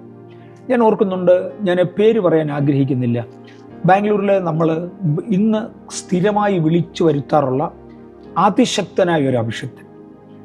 നമ്മൾ പലരെ വിളിക്കുന്ന കൂട്ടത്തിൽ എന്ത് റിസൾട്ട് ഉണ്ടെന്ന് ഞങ്ങൾ ഓരോ പ്രാവശ്യവും നോക്കും. ഒരാൾ ഇവിടെ വന്നു ഒത്തിരി കയ്യടി ഉണ്ടായി, ആളുകൾ തുള്ളി ചാടി വീട്ടിൽ പോയി പഴയപോലെ അവർ ജീവിക്കുന്നതും ഒന്നുണ്ട്. 2, ആളുകളുടെ ഹൃദയത്തിൽ വ്യക്തമായി വ്യത്യാസം ഉണ്ടാക്കിക്കൊണ്ട് അവരവരുടെ ദുസ്വഭാവങ്ങൾ വിട്ടുമാറുന്ന വേറൊരു വിഭാഗമുണ്ട്. ഒരാൾ ഇവിടെ വന്ന് മീറ്റിങ്ങുകൾ നടത്തി പ്രത്യേകിച്ച് ഒരു റിസൾട്ട് ഇല്ലാതെ പോകുന്നുണ്ട്. എന്നാൽ ചിലരിവിടെ വന്ന് മീറ്റിങ്ങുകൾ നടത്തിയാൽ 50 പേര് 60 പേര് സ്നാനപ്പെടും. വേറെ ചിലർ വന്നാൽ 10 പേര് സ്നാനപ്പെടും. 15 പേര് പരിശുദ്ധാത്മാഭിഷേകം പ്രാപിച്ച് അന്യഭാഷ അടയാളത്തോടുകൂടെ കൃപാവരങ്ങളിലേക്ക് കടക്കും. ഇതെല്ലാം വിലയിരുത്തിയിട്ട് ആരെ ദൈവം ഉപയോഗിക്കുന്നുവെന്നും ആരെ ഉപയോഗിക്കുന്നില്ല എന്നൊക്കെ ഞങ്ങൾ ചർച്ച് കമ്മിറ്റിയായിട്ട് ഒന്ന് നോക്കും. നമ്മുടെ ചർച്ച് കമ്മിറ്റിയുടെ വലിയൊരു പ്രത്യേകത മുഴുവനും ആത്മീയരാണ്. ഇതിനകത്ത് ജഡികരാരുമില്ല. പരിശുദ്ധാത്മാഭിഷേകം പ്രാപിച്ചവരും പരിശുദ്ധാത്മാവിൻ്റെ ഗൈഡൻസിൽ നടകൊള്ളുന്നവരും മാത്രമേ ഉള്ളൂ ബേഥേൽ ചർച്ചിൽ കമ്മിറ്റിക്കകത്തുള്ളത്. ഒരുപാടിടങ്ങളിൽ കമ്മിറ്റിക്കാർ പൊതുവെ ആത്മീയരല്ല, അവർ അഡ്മിനിസ്ട്രേഷൻ മാത്രമുള്ളവരാണ്. പൊതുവെ ഒരു തെറ്റിദ്ധാരണ ലോകത്തിലുണ്ട്. അഡ്മിനിസ്ട്രേഷൻ കഴിവുള്ളവർക്ക് ആത്മീയം കുറവാണ്, ആത്മീയത്തിൽ കഴിവുള്ളവർക്ക് അഡ്മിനിസ്ട്രേറ്റീവ് കപ്പാസിറ്റി കുറവാണ്. ഒന്നുമല്ല, അത് നമ്മുടെ ടീച്ചിങ്ങിൻ്റെ തകരാറാണ്. അഡ്മിനിസ്ട്രേറ്റീവ് കപ്പാസിറ്റി ഉള്ളവർക്ക് ശക്തമായ ആത്മാഭിഷേകത്തിൽ വരാൻ കഴിയും. ഇത് രണ്ടും കൂടെ ഒരുമിച്ചെടുത്ത പലരുമുണ്ട്. ദൈവത്തിൻ്റെ കരുണയാൽ ഞങ്ങൾക്ക് അങ്ങനെയുള്ളവരെ, ഞങ്ങൾക്ക് കുറേ ഓർഗനൈസേഷൻസ് ചർച്ചിനകത്തും ചർച്ചിനോട് ബന്ധപ്പെട്ടുമുണ്ട്. അങ്ങനെ എല്ലാം കൂടി ഒരു 10-20 കമ്മിറ്റി മെമ്പേഴ്സ്, 20 മേളിൽ കമ്മിറ്റി മെമ്പേഴ്സ് ഉണ്ട്, എല്ലാം കൂടെ ചേർന്ന്. അപ്പോൾ ഇത്രയും പേര് തനി അഡ്മിനിസ്ട്രേറ്റേഴ്സും അതേ സമയത്ത് ശക്തരായ ആത്മീയരുമായിട്ടുള്ളവരുണ്ട്. ഇവരെല്ലാം കൂടെ ചേർന്നൊന്ന് അനലൈസ് ചെയ്യും. ഇന്നയാളിവിടെ വന്നിട്ട് എന്ത് പ്രയോജനമുണ്ടായി, ഇന്നയാളിവിടെ വന്നിട്ട് നമുക്ക് എന്ത് ബെനിഫിറ്റ് ഉണ്ടായി, നമ്മൾ ഏത് പടികളിൽ ഉയർന്നു, ഇങ്ങനെയുള്ള പലതും നമ്മൾ ആലോചിക്കാറുണ്ട്. ചിലർക്ക് വചനത്തിൽ ഗൗരവമേറിയ വെളിപ്പാടാണ്. മറ്റ് ചിലർക്ക് പണ്ട് കാലങ്ങളിൽ പഠിച്ചിട്ടുള്ളത് ചില ഉദാഹരണങ്ങൾ മാത്രം മാറ്റുമെന്നേ ഉള്ളൂ. പാട്ട് പാടുന്ന പോലെ തന്നെ പഴയ പാട്ട് ഇപ്പോഴും പാടി, അതിൻ്റെ കളർ പോലും മാറ്റത്തില്ല. പ്രസംഗങ്ങൾക്കകത്ത് തന്നെ കളർ മാത്രം മാറ്റും, വേറെ കണ്ടന്റ് എല്ലാം സെയിമാണ്. അങ്ങനെ പോകുന്നവരുണ്ട്. എന്നാൽ ചുരുക്കം ചിലർ, ഫോർ എക്സാമ്പിൾ, നല്ല കാര്യമാണ് സുരേഷ് ബാബു, എന്നും പുതിയ ആശയങ്ങളുണ്ട്, പല ദൈവദാസന്മാരും ഉണ്ട് ഇതുപോലെ വചനത്തിൻ്റെ വെളിപ്പാടുള്ളവർ. എനിക്ക് പലപ്പോഴും ദൈവം പുതിയ വെളിപ്പാടുകൾ തരാറുണ്ട്. അത് വീട്ടിലിരുന്ന് പ്രിപ്പയർ ചെയ്യുന്നൊന്നുമല്ല, പ്രസംഗിച്ചുകൊണ്ടിരിക്കുന്ന കൂട്ടത്തിൽ ദൈവാത്മാവ് ഹൃദയത്തിൽ തരുന്ന പുത്തൻ വെളിപ്പാടുകൾ അങ്ങേക്ക് അതറിയാം, അങ്ങത് എടുക്കാറുണ്ട്. അങ്ങനെയുള്ള പുതിയ വെളിപ്പാടുകൾ അവർ സഭയ്ക്ക് കൊടുക്കും. ഇങ്ങനെയുള്ളവരെ നമ്മൾ വിളിക്കണം. കാര്യം അവർ ദൈവത്താൽ പ്രയോജനപ്പെടുന്നവരാണ്. ഇങ്ങനെ കണ്ട് അവരെ വിളിക്കും. അവർക്കെതിരെ എന്തെല്ലാം ദൂഷണങ്ങളുണ്ടാകും. ഞാൻ പക്ഷേ പൊതുവേ ഇതൊന്നും അന്വേഷിക്കാൻ പോകാറില്ല. എൻ്റെ ചർച്ച് അഡ്മിനിസ്ട്രേഷനിൽ ഞാനിപ്പോൾ ഒരു സീനിയർ പാസ്റ്ററാണ്. ഞാനിവിടെ വരുമ്പോൾ 22 മെമ്പേഴ്സായിരുന്നു. ഇപ്പം 22,000 മെമ്പേഴ്സ് ഇവിടെ ഉണ്ട്. കഴിഞ്ഞ ദിവസം AI തരുന്ന റിപ്പോർട്ട്, ആർട്ടിഫിഷ്യൽ ഇൻ്റലിജൻസ് തരുന്ന റിപ്പോർട്ട് ഞാൻ കണ്ടു. അതിനേക്കാളൊക്കെ ഒത്തിരി കൂടുതലാണ്. അത് ലോകവ്യാപകമായിട്ട് നമ്മളോട് ചേർന്ന് ആരാധിക്കുന്നവരും നമ്മുടെ ഈ അഭിഷേകത്തിൻ്റെ കീഴിൽ നിൽക്കുന്നവരും അപ്പോസ്തോലിക് കവറിങ്ങിൽ നിൽക്കുന്നവരും ഒക്കെ ആയ ആളുകളെല്ലാം കൂടെ ചേർത്ത് ഒത്തിരി കൂടുതലാണ്. ഞാനത് ഫിഗർ പോലും പറയാൻ ആഗ്രഹിക്കുന്നില്ല. ഈ ചർച്ചിൽ നിന്ന് ഇൻ്റർനെറ്റുമായിട്ട് ബന്ധപ്പെടുന്നവർ, അല്ലെങ്കിൽ മീഡിയയുമായി ബന്ധപ്പെടുന്ന സഹോദരന്മാർ പലരുണ്ട്, കഴിവുള്ളവർ. അതിലൊരാളെ ഞാൻ കഴിഞ്ഞ ദിവസം വിളിച്ചു ചോദിച്ചത്, ഈ ഹൈ ഫിഗർ കൊടുത്തിരിക്കുന്നത് ആരാ, നമ്മുടെ ഇന്ന് അബദ്ധമാണോ? കാര്യം എൻ്റെ അറിവിൽ അത്രയും ആൾ ഈ ചർച്ചിലില്ല. അതുകൊണ്ട് ഇത് എന്തോ പറ്റിയെന്ന് ചോദിച്ചിട്ട് അദ്ദേഹത്തെ വിളിച്ചോ പറഞ്ഞ പാസ്റ്റങ്ങളെ, ഇത് നമ്മളാരും ചെയ്തതല്ല, നമ്മളാരും കൊടുത്തതുമല്ല, ഇത് AI തന്നെ ഇവിടുന്നോ കണ്ടുപിടിച്ചതാണ്. അതുകൊണ്ട് AIയുടെ എല്ലാ ചാനലുകളും അല്ലെങ്കിൽ പല ചാനലുകളും ഇതേ ഫിഗറാണ് കൊടുക്കുന്നത്. It's a real big figure. ഇവിടെ ഇല്ലാത്തതാണ്. It's a real big figure. ഇങ്ങനെ ആളുകൾ നമ്മുടെ കൂടെ ചേർന്ന് നിൽക്കുന്നവരുണ്ട്. ഏതെങ്കിലും ഒരു വ്യക്തിയെക്കുറിച്ചൊരു കംപ്ലൈൻറ്റ് കിട്ടുകയാണെങ്കിൽ, ഞാനിത് ചോദിച്ച വിഷയമല്ല, ചോദിക്കാത്തതാണ്, കയറി പറയുക. ബഥേൽ ചർച്ചിലുള്ള ഏതെങ്കിലും ഒരു വ്യക്തിയെക്കുറിച്ച് ഒരു കംപ്ലൈൻറ്റ് എനിക്ക് വരികയാണെങ്കിൽ ഞാൻ ആ വ്യക്തിയെ ഒറ്റയ്ക്ക് വിളിച്ചു ചോദിക്കും. സാധാരണഗതിയിൽ ആരെങ്കിലും എൻ്റെ അടുക്കൽ വന്ന് ഇന്ന ബലഹീനത ഇന്നയാളിൽ കണ്ടു എന്ന് പറയുകയാണെങ്കിൽ ഞാൻ അദ്ദേഹത്തോട് തന്നെ ചോദിക്കും, അത് ഒന്ന് കറക്റ്റ് ചെയ്യാൻ നോക്കിക്കൂടെ? ചിലർ എന്നോട് വന്ന് പറഞ്ഞ ആളിനേക്കാൾ പ്രായം കൂടിയതോ കൂടുതൽ വർഷങ്ങൾ വിശ്വാസത്തിൽ നിന്ന ആളോ ഒക്കെ ആണെങ്കിൽ നേരിട്ട് പറയാൻ അവർക്കൊരു പ്രയാസം വരും. ചിലപ്പോൾ ഞാൻ പറഞ്ഞാൽ അംഗീകരിക്കുകയില്ല. എന്നേക്കാൾ ഭൗതിക സ്റ്റാറ്റസിൽ എന്നേക്കാൾ ഒത്തിരി ഉയർന്ന ആളാണ്, ഒരു കമ്പനിയുടെ CEO ആണ്, അല്ലെങ്കിൽ ഒരു സീനിയർ ഓഫീസറാണ്. ഞാനതിനേക്കാളൊക്കെ ഒത്തിരി താഴ്ന്ന ഭൗതിക സാഹചര്യത്തിലായതുകൊണ്ട് ഞാൻ ചോദിച്ചു കഴിഞ്ഞാൽ അദ്ദേഹത്തിന് ഇഷ്ടപ്പെടാതെ വരും. ഒരു റിപ്പൽക്കേഷൻ ആയിരിക്കും ഉണ്ടാകുന്നത്. അങ്ങനെയൊക്കെ പറയുന്നവർക്ക് അവരുടെ സ്റ്റാറ്റസിലുള്ള ഒരാളിനോട് പറഞ്ഞ് അദ്ദേഹത്തെ കൊണ്ട് ചോദിപ്പിക്കുകയോ ഇല്ലെങ്കിൽ ഞാനും കൂടെ ചേർന്ന് ചോദിക്കുകയോ ചെയ്യും. കേട്ട ഏതെങ്കിലും ഒരു കംപ്ലൈൻറ്റ് അന്വേഷിക്കാതെ പോയ ഒറ്റ കേസില്ല. നോട്ട് വൺ അന്വേഷിക്കാതെ പോയ ഒരു കേസില്ല. അന്വേഷിക്കുമ്പോൾ പലയിടത്തു നിന്നും നമ്മൾ ഈ ഒരു സൈഡ് തന്നെ കേട്ടാൽ തെറ്റായിരിക്കും. രണ്ടാമത്തെ സൈഡും കൂടെ കേൾക്കുമ്പോൾ അവർ ചെയ്തതിനകത്ത് തെറ്റില്ല എന്ന് തോന്നും. എങ്കിലും ഇനിയും കറക്റ്റ് ചെയ്യാൻ ഉണ്ടെങ്കിൽ കറക്റ്റ് ചെയ്യണം എന്നവരോട് അഡ്വൈസ് ചെയ്യുന്ന എനിക്ക് പതിവുണ്ട്. ശുശ്രൂഷകന്മാരായി പലയിടങ്ങളിലും പ്രസംഗിക്കുന്ന പലരും ഞാൻ പറഞ്ഞാൽ കേൾക്കും എന്ന അഭിപ്രായമുള്ളവർ പറയുന്ന ചെറിയ വാചകങ്ങൾ പോലും കറക്റ്റ് ചെയ്യാൻ കഴിയുമോ എന്ന് നോക്കണം എന്നവരോട് പറയാറുണ്ട്. മറുവശം ഞാൻ അവരോട് പറയുന്നത് കൊണ്ട് അവർ എന്നോടും പറയാറുണ്ട്, പക്ഷേ ഇന്ന കാര്യത്തിൽ ഒന്ന് റീതിങ്ക് ചെയ്യുന്നത് കൊള്ളാം, ഈ ആശയം ഇങ്ങനെ തന്നെയാണോ എന്ന് എന്നോട് ചോദിക്കാറുണ്ട്. ഇങ്ങനെ സത്യമായും ഓപ്പൺ മൈൻഡ്നെസ്സോടെ ശുശ്രൂഷിക്കുന്ന, ദൈവത്തിങ്കിൽ നിന്ന് പുത്തൻ വെളിപ്പാടുകൾ ഏറ്റെടുക്കുന്ന, ആത്മീയത്തിൽ പ്രയോജനപ്പെടുന്ന ശുശ്രൂഷകന്മാർക്ക് തമ്മിൽ ഒരു നെറ്റ്വർക്കുണ്ട്. ആ നെറ്റ്വർക്കിനകത്ത് ഈ ദിവസങ്ങളിൽ അങ്ങേക്കറിയാം, ആ നെറ്റ്വർക്കിനകത്ത് ഈ ദിവസങ്ങളിൽ ലോകത്തിലെ പ്രയോജനപ്പെടുന്ന മലയാളം സംസാരിക്കുന്ന മറ്റുള്ളവരുടെ ഞാൻ പോകാറുണ്ട്, ഇല്ലെന്നല്ല, എന്നാൽ മലയാളം സംസാരിക്കുന്നവരുടെ ഇടയിലാണ് ഞാൻ പൊതുവെ പ്രവർത്തിക്കാറുള്ളത്. മലയാളം സംസാരിക്കുന്ന കർത്തൃദാസന്മാരുടെ ഇടയിൽ ഗൗരവമായൊരു ചേഞ്ച് ഞങ്ങൾക്കുണ്ട്. അന്യോന്യം കറക്റ്റ് ചെയ്യാനും പ്രാർത്ഥിക്കാനും എനിക്ക് കഴിഞ്ഞു. അത് പലരുടെയും മുറിവിന് എണ്ണ തേക്കുകയും അവർക്കുണ്ടാകാവുന്ന ചില്ലറയായ പ്രശ്നങ്ങൾ അവിടെ തന്നെ എണ്ണ തീർക്കുകയാണ്. അതിന് മീഡിയ വേണ്ട, അതിന് അവരോട് വ്യക്തിപരമായി വിളിച്ചു പറയുകയാണ്. ഒന്ന് ഞാൻ ഫോൺ ചെയ്യും, അല്ലെങ്കിൽ ആരോടെങ്കിലും വരെ ഒന്ന് വിളിക്കാൻ പറയാൻ പറയും. എഴുത്തരുന്ന പതിവ് പണ്ടുണ്ടായിരുന്നു, ഇപ്പോൾ അതില്ല, അതെല്ലാം മാറി. ഇപ്പം ടെലിഫോണിൽ കൂടെ ആയിരിക്കും, അല്ലെങ്കിൽ വ്യക്തിപരമായി കാണുമ്പോൾ കറക്റ്റ് ചെയ്യായിരിക്കും ഇങ്ങനെ ചെയ്യാറുണ്ട്. പക്ഷേ ഒരുപാട് അപവാദങ്ങൾ ആളുകളെ കുറിച്ച് പറയാറുണ്ട്. യാതൊരു അർത്ഥവും ഇല്ലാത്ത കാര്യം. ഈ മലയാളത്തിൽ ഇങ്ങനെ കേട്ടിട്ടുണ്ട്, എന്തോ ആരണ്ട് ഛർദ്ദിച്ച കൂട്ടത്തിൽ അതിനകത്ത് കറുപ്പിൻ്റെ നിറം ഉണ്ടായിരുന്നത് കൊണ്ട് ആളൊരു കാക്ക ഛർദ്ദിച്ചു എന്ന് ഒരുത്തൻ പറഞ്ഞു. കേട്ടവൻ പറഞ്ഞു 2 കാക്ക ഛർദ്ദിച്ചു, പിന്നെ 3 കാക്ക ഛർദ്ദിച്ചു. ഈ ആത്മീയരുടെ ഇടയിലെ ഈ പരദൂഷകന്മാരുണ്ടല്ലോ, ഇവന്മാരുടെ കണ്ട 30 കാക്ക നാക്കിക്കളി. ഒരു ഭയങ്കര ഇവരാണ്. ബിക്കോസ് അതുകൊണ്ട് ഈ യൂട്യൂബിൽ നിന്ന് ഇവർക്ക് എന്തോ കിട്ടുമെന്നാണ് പറയുന്നത്. യൂട്യൂബ് എന്തോ പരസ്യപ്പെടുത്തുന്ന കൂട്ടത്തിൽ ഇവർ ചിലവ് കഴിയാൻ വേണ്ടി അതാണ് അവൻ എടുക്കുന്ന മാർഗമെങ്കിൽ തീരെ മോശമാണ്. എങ്കിലും കാര്യം പരദൂഷണമല്ല, നമുക്കൊരിക്കലും ചിലവ് കഴിയാൻ വേണ്ടി ഒക്കുന്ന പണി ചെയ്യുക എന്നുള്ളതല്ല, പരദൂഷണമല്ല വേണ്ടത്. അങ്ങനെ ചെയ്യുന്നവരുണ്ട്. എനിക്കൊന്ന് ഈ വാചകങ്ങൾ തന്നെ മുറിവേറ്റ പലർക്കും സൂത്തിങ്ങിന് വേണ്ടിയിട്ട് ഒരു എണ്ണ പൂശിയ പോലെ ആയിക്കോളും. ഒരുപാട് കേസസ് ഞാൻ അന്വേഷിച്ചിട്ടുണ്ട്, കേട്ടതിൽ ഒരുപാട് കേസസ് അന്വേഷിക്കുമ്പോൾ അങ്ങനെയൊന്നും അല്ല അവർ പറഞ്ഞത്. സ്ലിപ്പ് ഓഫ് ടങ്ങിൽ ചിലപ്പോൾ ചില വാചകങ്ങൾ തെറ്റിയെന്ന് വരും. അവർ അടുത്ത മെസ്സേജിൽ ഇത് കറക്റ്റ് ചെയ്യും. ആ കറക്റ്റഡ് വേർഷൻ ഇവർ കൊടുക്കുകയില്ല. എനിക്ക് സ്ലിപ്പ് ഓഫ് ടങ് വന്നിട്ടുണ്ട്. ഇവിടെ ആരംഭത്തെങ്കിൽ സ്നാനപ്പെട്ടത് 68,000 എന്ന് ഞാൻ പലയിടത്ത് പറഞ്ഞിട്ടുണ്ട്. അങ്ങനല്ല, 86,000. അത് പല പ്രാവശ്യം പറഞ്ഞ കൂട്ടത്തിൽ തെറ്റിപ്പോയി. 86,000 എന്നുള്ള 68,000 എന്ന് പറഞ്ഞിട്ടുണ്ട്. ഞാൻ കറക്റ്റ് ചെയ്തിട്ടുണ്ട്. പക്ഷേ ഇത് രണ്ടായിട്ട് കറക്ഷൻ പറഞ്ഞു എന്നാരും കാണിക്കത്തില്ല. ഇത് രണ്ടും എടുത്തുകൊണ്ട് രണ്ട് ഫിഗറാണ് പറയുന്നത്, തെറ്റാണെന്ന് പറയുന്നവർ പറഞ്ഞിട്ട് പോട്ടെ. എനിക്കിപ്പം ദൈവത്തിൻ്റെ കാരണം കൊണ്ട് ആ ഒരു സ്റ്റാൻഡേർഡിൽ നിന്ന് ഞാൻ മാറി. 80 വയസ്സ് അടുക്കുന്നു. ഞാൻ ജീവിച്ചിടത്ത് അങ്ങൻ്റെ അയൽവക്കക്കാരനാണ്. എൻ്റെ ചെറുപ്പം മുതൽ എൻ്റെ അയൽവക്കക്കാരും വീടറിയാവുന്നവരും നാടറിയാവുന്നവരും. പിന്നെ ഞാൻ ഈ ചർച്ചിൽ തന്നെ വന്നിട്ട് 44 വർഷമായി ഇവിടെ എൻ്റെ കൂടെ ആരാധിക്കുന്നവരും, ഞാൻ ചെറുപ്പം മുതൽ ആരാധിച്ചു വന്ന ഇടങ്ങളിൽ എന്നെ പരിചയമുള്ളവരും ഒക്കെ ആയവർ. ഈ ഒരു വാക്കിൻ്റെ പുറത്ത് കാള വെറ്റിയെന്ന് കേട്ട കയറെടുത്തുകൊണ്ട് ഇറങ്ങുന്നവർ കൊണ്ട് കുറച്ച്, പക്ഷേ അധിക പങ്കും അങ്ങനെ അല്ല. ഓരോന്ന് അന്വേഷിച്ചതിന് സാധ്യതയുണ്ടോ എന്ന് അന്വേഷിക്കും. എനിക്കത് അധികം ബാധകമല്ല.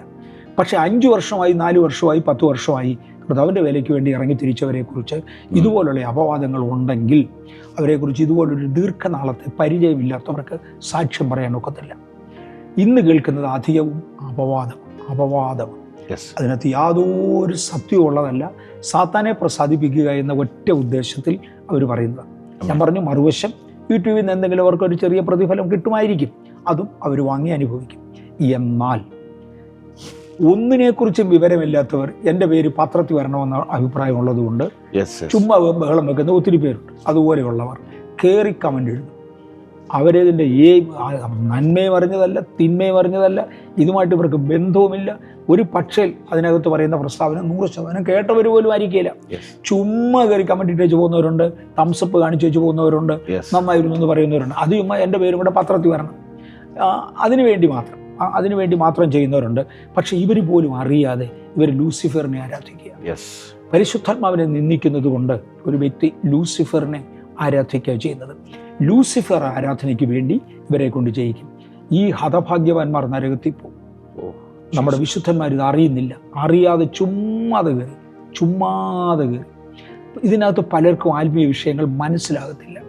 നമ്മൾ എന്തോ പറയുന്നെന്നുള്ളത് പോലും അവർക്ക് മനസ്സിലാക്കും. കാര്യം ഇതുപോലുള്ള ആത്മീയ അനുഭവങ്ങളില്ല. ഇത് ഭൗതികമായ അനുഭവങ്ങൾ കൊണ്ട് മാത്രം മനസ്സിലാക്കുന്നതല്ല. ആത്മീയ അനുഭവങ്ങൾ ഒരുപാട് വ്യത്യസ്തമാണ്. ഇതവർക്ക് മനസ്സിലാകുന്നത് പോലുമല്ല. ആ സ്ഥിതിക്ക് ചുമ്മാ വല്ലതും പറഞ്ഞു പോവുക. പക്ഷെ അത് മതി മൂന്നാമത് കാണുന്ന ഒരുത്തിന് ദോഷം ചെയ്യാൻ. ഇങ്ങനെ ഒരുപാട് പേര് ഇതിനകത്ത് പത്രോസിന്റെ ലേഖനത്തിലാണെന്ന് തോന്നുന്നു ഒരു വാക്യങ്ങളുണ്ട്. ഇപ്പോൾ ദോഷം വിട്ട് അകന്നു വരുന്ന, ഇപ്പോൾ മലിനപ്പെട്ടവരോട് അകന്നു വരുന്ന ഒരു വിഭാഗം ആളുകൾ നശിക്കും എന്ന് പറഞ്ഞാൽ പുതുതായി രക്ഷിക്കപ്പെടുന്നവർ. ഞാൻ ആ കറക്റ്റ് ബൈബിൾ വാക്ക് ഓർക്കുന്നില്ല. പക്ഷേ എനിക്ക് 79-ാം വയസ്സിലാണ് ഞാൻ നടക്കുന്നത്. എൻ്റെ ഓർമ്മ ഒരുപാട് ഡൗണായി. അതുകൊണ്ട് ബൈബിളിൽ ഇന്നേക്ക് പ്രിപ്പയർ ചെയ്ത് അല്ലെങ്കിൽ ബൈബിളിൽ നിന്നൊരു വാക്യം കാണാതെ പറയുന്നത് ഇച്ചിരി പ്രയാസമുണ്ട്. അർത്ഥം മാറത്തില്ല.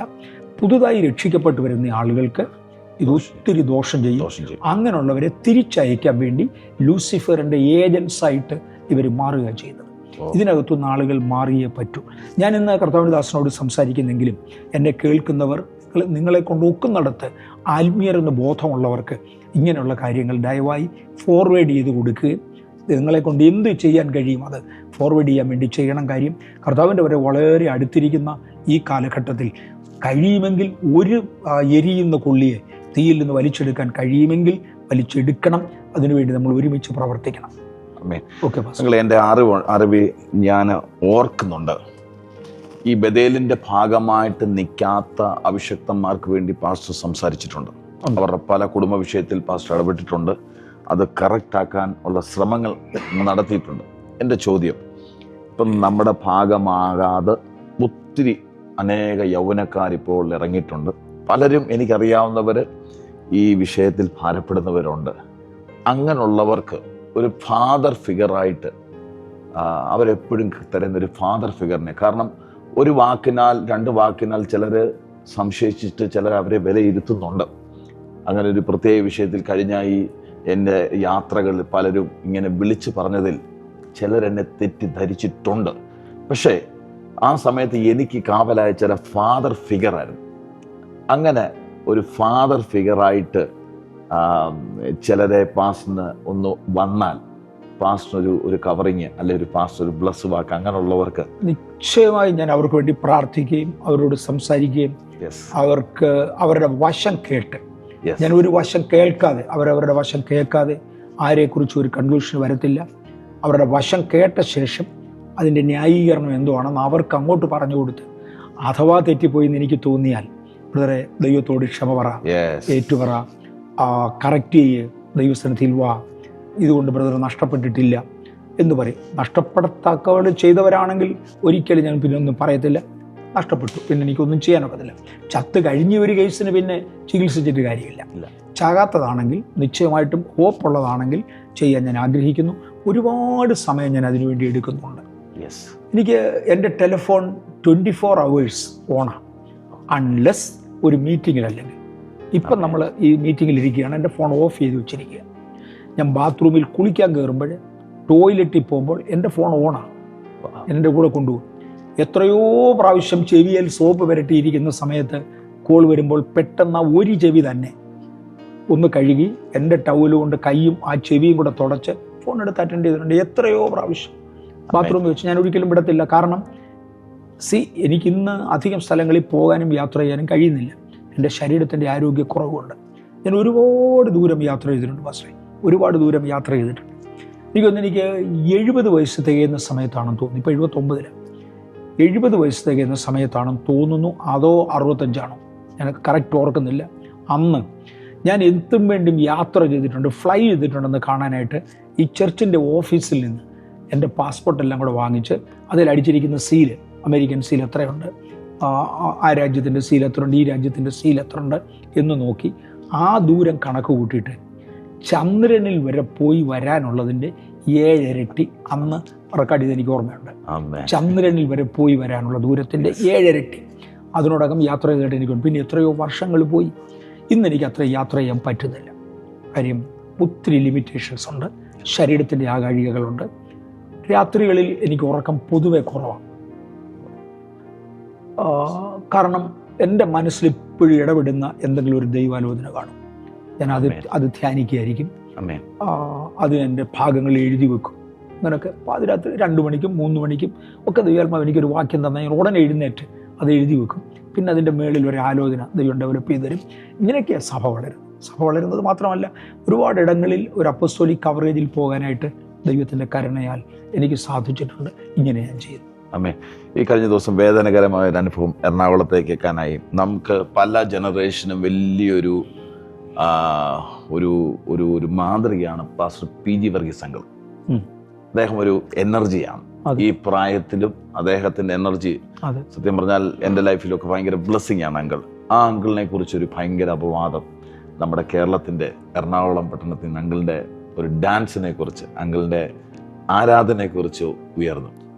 അത് ശരിക്കും ഈ നമ്മുടെ വിശ്വാസ ഗോളത്തിൽ അത് ശരിക്കും അത് നെഗറ്റീവായിട്ട് പടർന്നു. പലരും സഭകൾക്കകത്ത് ഡാൻസ് വേണ്ടെന്ന്, ഈ കഴിഞ്ഞ ദിവസം എൻ്റെ യാത്രകളിൽ ഇവിടെ ഡാൻസ് അലൗഡ് അല്ല എന്ന് പറയത്തക്ക നിലവാരത്തിൽ ഡാൻസ് കളിക്കുന്നവരെ അവിടെ വിലക്കുവന്ന് അതെന്നെ ഭയങ്കരമായിട്ട് അങ്ങ് ഫീൽ ചെയ്യിപ്പിച്ചു.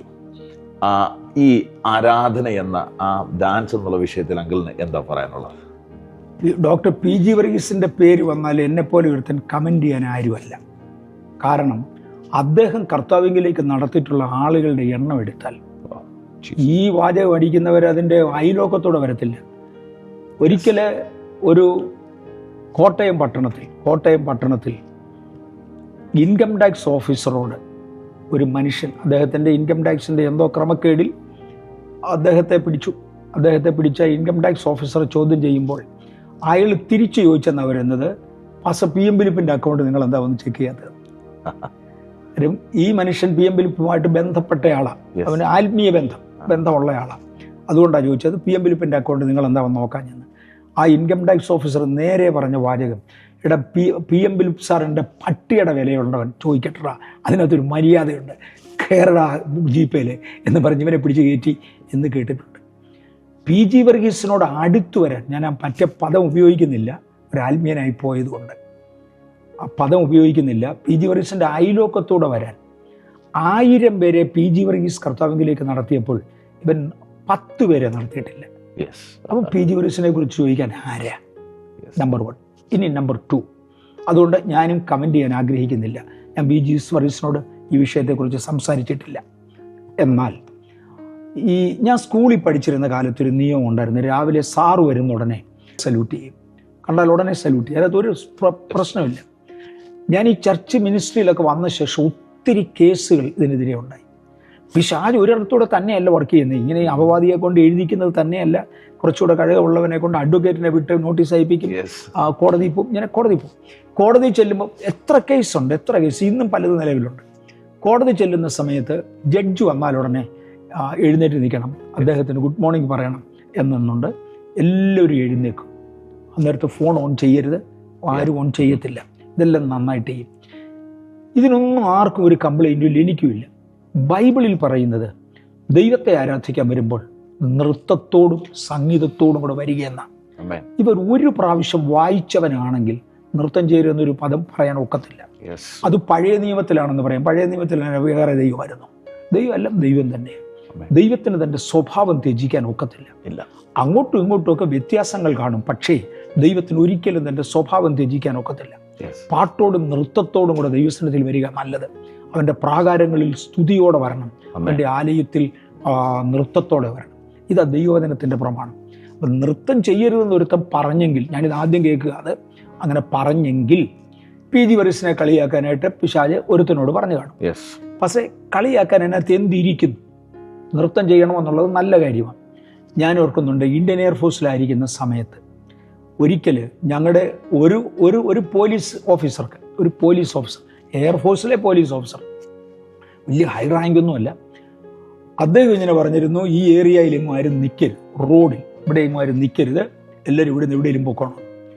കുറേ ആഫ്രിക്കൻ സ്റ്റുഡൻസിനെ ഞങ്ങൾ ഇന്ത്യയിൽ പഠിപ്പിക്കുന്നുണ്ട്. അന്ന് എനിക്ക് ഇപ്പോൾ ഉണ്ടെന്ന് അറിഞ്ഞുകൂടാ, അന്നുണ്ടായിരുന്നു. ഇന്ത്യയിൽ അവർ വരും, ഇവിടുത്തെ ടെക്നിക്കൽ കോഴ്സസിൽ, ആഫ്രിക്കയിൽ അത്രയും നല്ല മിലിറ്ററി എഡ്യൂക്കേഷൻ ഇല്ലാത്തത് കൊണ്ട് ഇന്ത്യയിൽ പഠിപ്പിച്ചു വിടും. അതിനുവേണ്ടി ഇന്ത്യൻ ഗവൺമെൻറ് ചാർജ് ചെയ്യും. ആ ചാർജ് അവർ കൊടുത്തിട്ട് ആഫ്രിക്കൻ ഗവൺമെൻറ്റ്സ് അവരെ വിടുമായിരുന്നു. ഞാനങ്ങനെ 10-50ഓളം സ്റ്റുഡൻസിനെ പഠിപ്പിച്ചിട്ടുണ്ട്. അപ്പോൾ ഈ സ്റ്റുഡൻസിൽ 2-3 പേര് ഇവർ വഴിയറമ്പിൽ നിന്നു. ഒരു പോലീസുകാരൻ പറഞ്ഞു, ഇവിടെയും ആരും നിൽക്കാൻ പാടില്ല. ഇവർ വഴിയറമ്പിൽ നിന്നു. എന്തിടെ ഇവിടെ നിൽക്കുന്നതെന്ന് പോലീസുകാരൻ വന്ന് ചോദിച്ചപ്പോൾ അവൻ തിരിച്ചു ചോദിച്ച ചോദ്യമുണ്ട്, ഞാൻ എൻ്റെ കാലിൽ നിൽക്കുന്നതിന് നിൻ്റെ മസിലിന് വേദന എടുക്കുന്നുണ്ടോ? നീ നിൻ്റെ പണി നോക്ക്, ഞാൻ ഇവിടെ നിൽക്കേണ്ടെന്ന് ഞാനാ തീരുമാനിക്കുന്നത്. നീ നിൻ്റെ കീഴിലുള്ള നിൻ്റെ ആളുകളോട് പറ, ഇവിടെ നിൽക്കരുത്, പോകാൻ പറ. പക്ഷെ ഞാൻ വേറെയാണ്, ഞാനിവിടെ നിൽക്കുന്നതുകൊണ്ട് നിൻ്റെ മസിലിന് വേദന ഇല്ലല്ലോ. ഇതുപോലെ PG വർഗീസ് ഡാൻസ് ഇതിന് ആരുടെ മസിലിനാണ് വേദന എടുത്തത്? അതിനകത്ത് ആർക്കും ഒരു അഭിപ്രായം പറഞ്ഞിട്ട് അർത്ഥമുള്ളതല്ല. യൂട്യൂബ് കാശാണോ? ഓക്കെ, പ്രയോജനപ്പെടുന്ന ആരെയും നിരൂപിച്ചു കഴിഞ്ഞാൽ യൂട്യൂബ് വ്യൂവേഴ്സ് ഉണ്ടാകും. അത് മുഖേന 10 പേര് പാപം ചെയ്യും. ഈ ആദ്യത്തെ ഒരു വ്യക്തിയെ പിടിച്ചിറക്കുന്ന പിശാചിന്റെ ജോലിയാണ്. അവൻ മനഃപൂർവ്വം ഇറങ്ങിക്കൊടുത്തു. രണ്ടാമത് ഇത് വായിക്കുന്നവന്റെ ഹൃദയത്തിൽ പ്രവർത്തിക്കുന്നതും പിശാച. ഒടുവിൽ ഒരു പാസ്റ്ററെ കൊണ്ട് തീരുമാനം എടുപ്പിച്ചതാണ് നൃത്തം ചെയ്യാൻ പാടില്ല. അദ്ദേഹം ചെയ്ത ആ പ്രവൃത്തിക്കായി ഞാൻ ദൈവത്തെ സ്തുതിക്കുന്നു. പാട്ടുപാടാനും ആരാധിക്കാനും എഴുന്നേറ്റ് നിൽക്കാനും ലജ്ജ തോന്നിയിരുന്ന ചെറുപ്പക്കാരിൽ പലരും ഡോക്ടർ പി ജി വർഗീസ് പണ്ട് മുതലേ, അത് ഇന്നത്തെ അല്ല, ഒരു 10-20 വർഷം മുമ്പേ ഡോക്ടർ പി ജി വർഗീസ് കൈയടിക്കുന്നതും ആരാധിക്കുന്നതും നൃത്തം ചെയ്യുന്നതും കണ്ട് എടാ പിശാചെ കണ്ടോടാന്നും പറഞ്ഞുകൊണ്ട് അവരിറങ്ങി നൃത്തം ചെയ്യുന്നത് എനിക്കറിയാം, നേരിട്ട് എനിക്കറിയാം. അവരൊക്കെ ദൈവത്തിന് പ്രയോജനപ്പെട്ടു. അതിനുവേണ്ടി ദൈവം ഉപയോഗിച്ചൊരു മനുഷ്യനാണ്. ഞാൻ പറഞ്ഞല്ലോ, ആ മനുഷ്യനെ കുറ്റം പറയാൻ അതിന് യോഗ്യതയുള്ളതാരാ? അദ്ദേഹത്തെക്കാൾ കൂടുതൽ പ്രവർത്തിച്ചവരുണ്ട്, അവരാരും കുറ്റം പറയാൻ പോകത്തുമില്ല. അദ്ദേഹത്തിൻ്റെ ഒപ്പം പ്രവർത്തിച്ചവർ പലരുണ്ട്, ഒരു മനുഷ്യൻ കുറ്റം പറയത്തില്ല. അദ്ദേഹത്തിൻ്റെ 4-1 പ്രവർത്തിച്ചവരുണ്ട്, ഒരു മനുഷ്യൻ കുറ്റം പറയത്തില്ല. ഒന്നും ചെയ്തിട്ടില്ലാത്തവനാണ് നമ്മളെ കൊണ്ട് ഒന്നും നടന്നിട്ടില്ല, അപ്പോൾ പിന്നെ ഇതായിക്കോട്ടെ, ഒരു ചള്ളവാരി എറിയലും ചെയ്യാമല്ലോ എന്ന് പറഞ്ഞ് ചെയ്തത്. ഞാനതിനകത്ത് അദ്ദേഹത്തെ അപ്രീഷിയേറ്റ് ചെയ്യുന്നു. പിന്നെ പാസ്റ്ററെ, ഞങ്ങളൊക്കെ എടുക്കുന്നൊരു മാനദണ്ഡം, ആരാണ് ഈ നെഗറ്റീവായിട്ട് എഴുതിയത്? ഇന്നാര അവൻ നെഗറ്റീവേ പറയും. ഫോർ എക്സാമ്പിൾ, അങ്ങ് ഇവിടെ വന്നു, ഇവിടെ ഒരാളെന്നോട് എന്ന് പറഞ്ഞാൽ ആ പുള്ളി അഴുക്കാ കേട്ടോ എന്ന് പറഞ്ഞാൽ, ഈ പറഞ്ഞവനെ എനിക്കറിയാം, അവൻ ഒരിക്കലും നല്ല കാര്യത്തോട് യോജിക്കുന്നവനല്ല. അവനാ പറഞ്ഞതെങ്കിൽ ഇയാൾ നല്ലതാണെന്ന് എനിക്കറിയാം. അയാളോട് ചോദിച്ചാൽ മാത്രം മതി എങ്ങനെയുണ്ട്. അപ്പോൾ അവൻ്റെ അഭിപ്രായം ഇവൻ മോശമാണെന്നാണെങ്കിൽ നല്ലതാണെന്ന് ഉറപ്പാ. ഈ പുള്ളി വഴിതെറ്റിയത്. ഇങ്ങനെ കുറേ പരദൂഷകന്മാരും വഴിതെറ്റിയവരും അദ്ദേഹത്തെക്കുറിച്ച് പറഞ്ഞതല്ലാതെ അങ്ങനെ തെറ്റ് ചെയ്തിട്ട് എനിക്ക് അറിഞ്ഞുകൂടാ. ആമേൻ, ആമേൻ. ഞാൻ അടുത്ത കാര്യം ഒന്ന് എനിക്ക് ചോദിക്കാനുള്ളത്, ഇത് കാണുന്നത് ഏറ്റവും കൂടുതൽ നമ്മുടെ ആൾക്കാർ, ഇത് ഷെയർ ചെയ്യുന്നതും നമ്മുടെ ക്രിസ്ത്യാനികളാണ്. ഇത് തന്നെയാണ് ഞാൻ പറഞ്ഞത്, സ്വർഗത്തിൽ പോകുന്നവരുടെ എണ്ണം കുറയ്ക്കാൻ. റെയ്നഡ് ബോങ്കെ ശുശ്രൂഷിക്കുന്ന കാലത്ത് പറയുമായിരുന്നു, സ്വർഗത്തെ നിറയ്ക്കണം, നരകം കാലിയാക്കണം. അദ്ദേഹത്തിൻ്റെ ലക്ഷ്യം അതായിരുന്നു, സ്വർഗം നിറയ്ക്കണം, നരകം കാലിയാക്കണം. ഇത് തന്നെ തിരിച്ചൊരാശയമുണ്ട്. കാര്യം ഈ പൈശാചിക മിഷണറി സ്പിരിറ്റ് ഉള്ളവരുണ്ട്, അവർക്ക് സ്വർഗം കാലിയാക്കണം, നരകം നിറയ്ക്കണം. ഇതാണ് അവരുടെ താല്പര്യം. അതിനുവേണ്ടി ആത്മീയത്തിൽ മുന്നോട്ട് വരാൻ താല്പര്യമുള്ളവരെ പുറകോട്ട് പിടിച്ചു നിർത്തുന്ന ഒരു സമ്പ്രദായം ലോകത്തിലുണ്ട്. അവരാണ് നമ്മുടെ ആളുകളിൽ എന്ന് പറയുന്ന കൂട്ടത്തിൽ. അതിനെക്കുറിച്ച് തിരുവചനം പറയുന്ന ഒന്ന്, അവർ നമ്മുടെ ഇടയിൽ നിന്നുള്ളവരാണെങ്കിലും നമുക്കുള്ളവരായിരുന്നില്ല, ആണെങ്കിൽ അവരിത് ചെയ്യത്തില്ല. അങ്ങനെ ചെയ്യുന്ന സഹോദരന്മാർ ഇന്ന് തന്നെ കേൾക്കുന്നുണ്ടെങ്കിൽ ദയവായി ശ്രദ്ധിക്കൂ. നിങ്ങൾ എന്തെങ്കിലും ഒരു വാചകം പറയുന്നതിന് മുന്നമേ ഇത് ദൈവവും കാണുന്നുണ്ട്, പിശാചും കാണുന്നുണ്ട്. നമ്മളെ ഏത് ഗ്രൂപ്പിലേക്ക്, ഏത് തരത്തിലേക്ക് ദൈവം തരംതിരിക്കും എന്ന് ആലോചിച്ചേ പറയാവൂ. ആത്മീയനെതിരെയോ ആത്മീയ വിഷയങ്ങൾക്കെതിരെയോ സംസാരിക്കുമ്പോൾ കെയർഫുൾ ആകുക.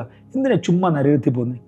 പണ്ടൊരിക്കൽ ഒരാൾ പറഞ്ഞു, നരകത്തിൽ ഭയങ്കര ചൂടാണ്, അവിടെ പോയി കിടന്ന ഭയങ്കര ബുദ്ധിമുട്ടാണ്, ശല്യമാണ്, എന്തിനീ നരകത്തിൽ പോകുന്നു? അതിന് പോകാതിരിക്കുക. ഞാൻ എല്ലാവരോടും കൂടെ ആയിട്ട് ഈ ഒരു സന്ദർഭത്തിലൊന്ന് പറയുക, അവനവൻ്റെ കാര്യം പണി നോക്കി ജീവിക്കുക, അതായിരിക്കും നല്ലത്.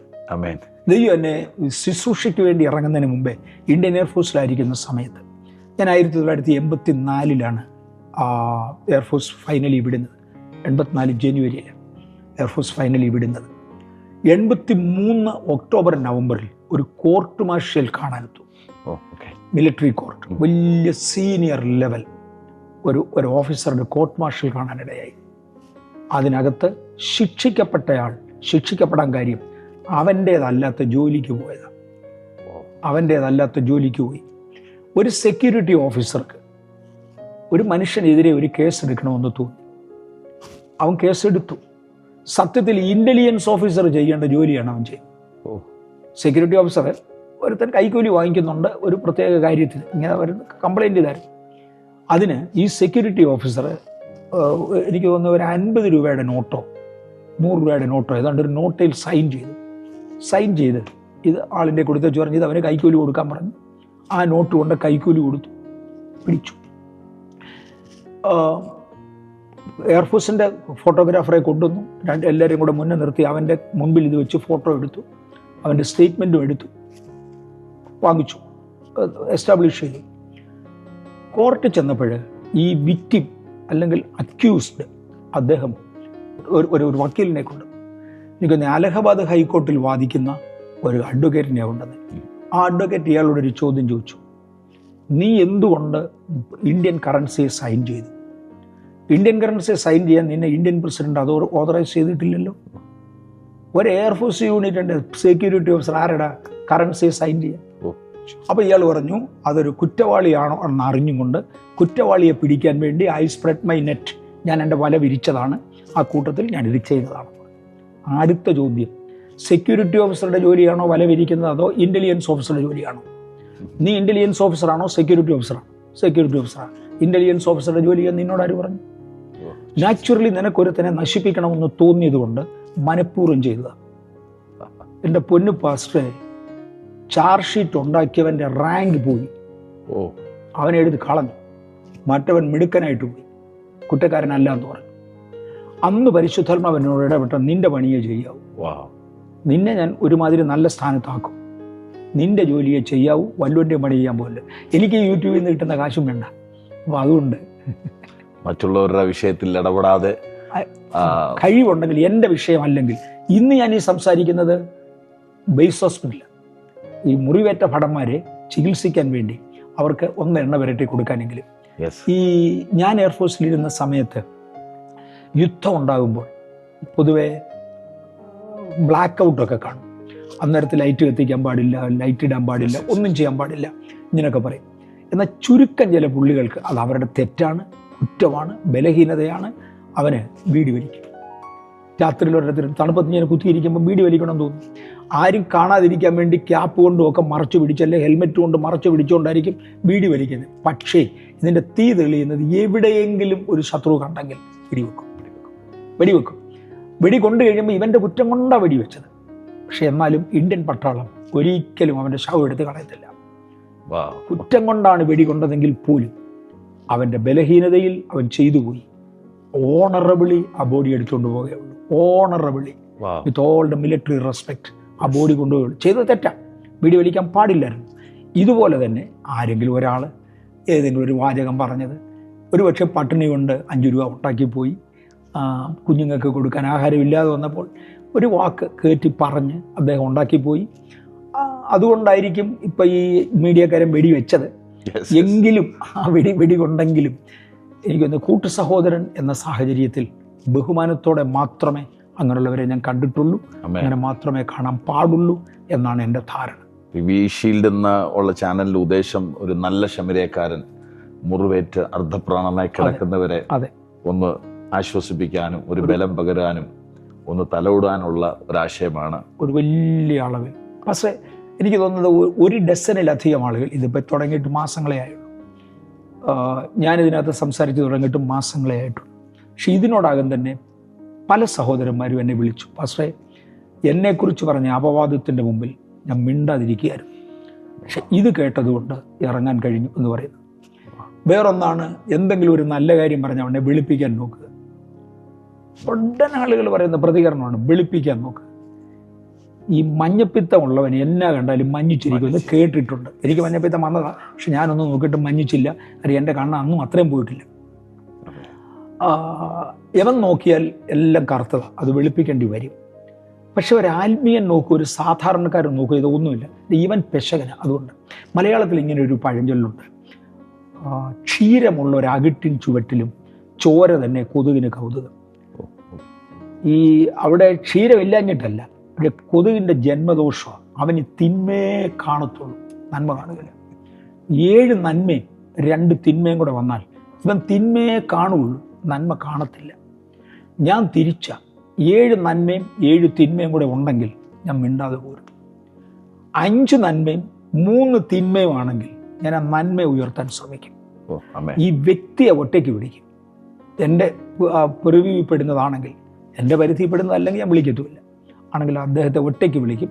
വിളിച്ച് വെച്ച് ഞാൻ ചോദിക്കും, ബ്രദർ ഇന്ന സന്ദർഭം ഇങ്ങനെ, എന്തുകൊണ്ടത് പറഞ്ഞു? അത് പാസ്റ്ററെ സ്ലിപ്പ് ഓഫ് ടങ്, അല്ലെങ്കിൽ പറഞ്ഞു വന്ന കൂട്ടത്തിൽ അങ്ങനെ പറ്റിപ്പോയി, ഇനി ഒന്നുകൂടെ ശ്രദ്ധിച്ചു പറയണം. അങ്ങനെ പറഞ്ഞു വിടും. നമ്മുടെ ഈ ചർച്ചിനകത്ത് ഇതുപോലുള്ള മീഡിയ ശ്രദ്ധിക്കുന്ന പലരും ഉണ്ടായിരുന്നു. എനിക്കൊന്ന് ഇപ്പം കുറഞ്ഞു. ഒത്തിരി എണ്ണത്തെ തമ്പുരാൻ തന്നെ പെറുക്കി കളഞ്ഞു. ഞാനായിട്ട് പറയുമായിരുന്നു ഇതിനകത്ത് ഇടപെടരുത്, കാര്യം ചുമ്മാതെ നരകത്തിൽ പോകുന്ന പ്രശ്നമാണ്, നമ്മൾ ഇടപെടരുത്. പക്ഷെ ചുരുക്കം ചിലർ ഇതിനകത്ത് അങ്ങ് അഡിക്റ്റഡ് ആയിപ്പോയി. അങ്ങനെ അഡിക്റ്റഡ് ആണെങ്കിൽ പിന്നെ പിശാചിൻ്റെ നുകം അവരുടെ തോളത്താണ്, അത് പറയുന്നതിലൊക്കെ പോയേ പറ്റുള്ളൂ. അങ്ങനെയുള്ളവർ വരുമ്പോൾ തമ്പുരാൻ പെറുക്കി കളഞ്ഞു. എന്നാൽ ഇന്ന് പൊതുവെ അങ്ങനെയുള്ളതായിട്ട് എനിക്ക് അറിവില്ല. ആരും തന്നെ ഷെയർ ചെയ്യുന്നവരായിട്ടോ എടുക്കുന്നതായിട്ടും ഇല്ല, അത് അതിലേക്കാണ്. ഞാൻ ഓർക്കുന്നുണ്ട്, ഈ ഡിഫൻഡർ എന്ന് പറയുന്നൊരു മാസിക ഉണ്ടായിരുന്നു പണ്ട്, ഇന്നതില്ല. അതുകൊണ്ടാണ് ഞാൻ ആ പേരെടുത്ത് പറയുന്നത്. അതൊരിക്കൽ ഒരു നല്ല ദൈവദാസനെ കുറിച്ച്, അദ്ദേഹം മരിച്ചുപോയി, പാസ്റ്റർ PS ഫിലിപ്പിനെ കുറിച്ച് ഒരു തെറ്റായ ഒരു 1/2 പേജ് ഒരു പരസ്യം കൊടുത്തു. പാസ്റ്റർ PS ഫിലിപ്പും ഞാനും കൂടെ അന്ന് കോട്ടയത്ത് പ്രസംഗിക്കുന്നുണ്ട്. എൻ്റെ മെസ്സേജാണ് ആദ്യം, അത് കഴിഞ്ഞാണ് PS ഫിലിപ്പ് കയറേണ്ടത്. അന്നാണ് ഈ ഡിഫൻഡറിൻ്റെ കോപ്പി അവിടെ വരുന്നത്.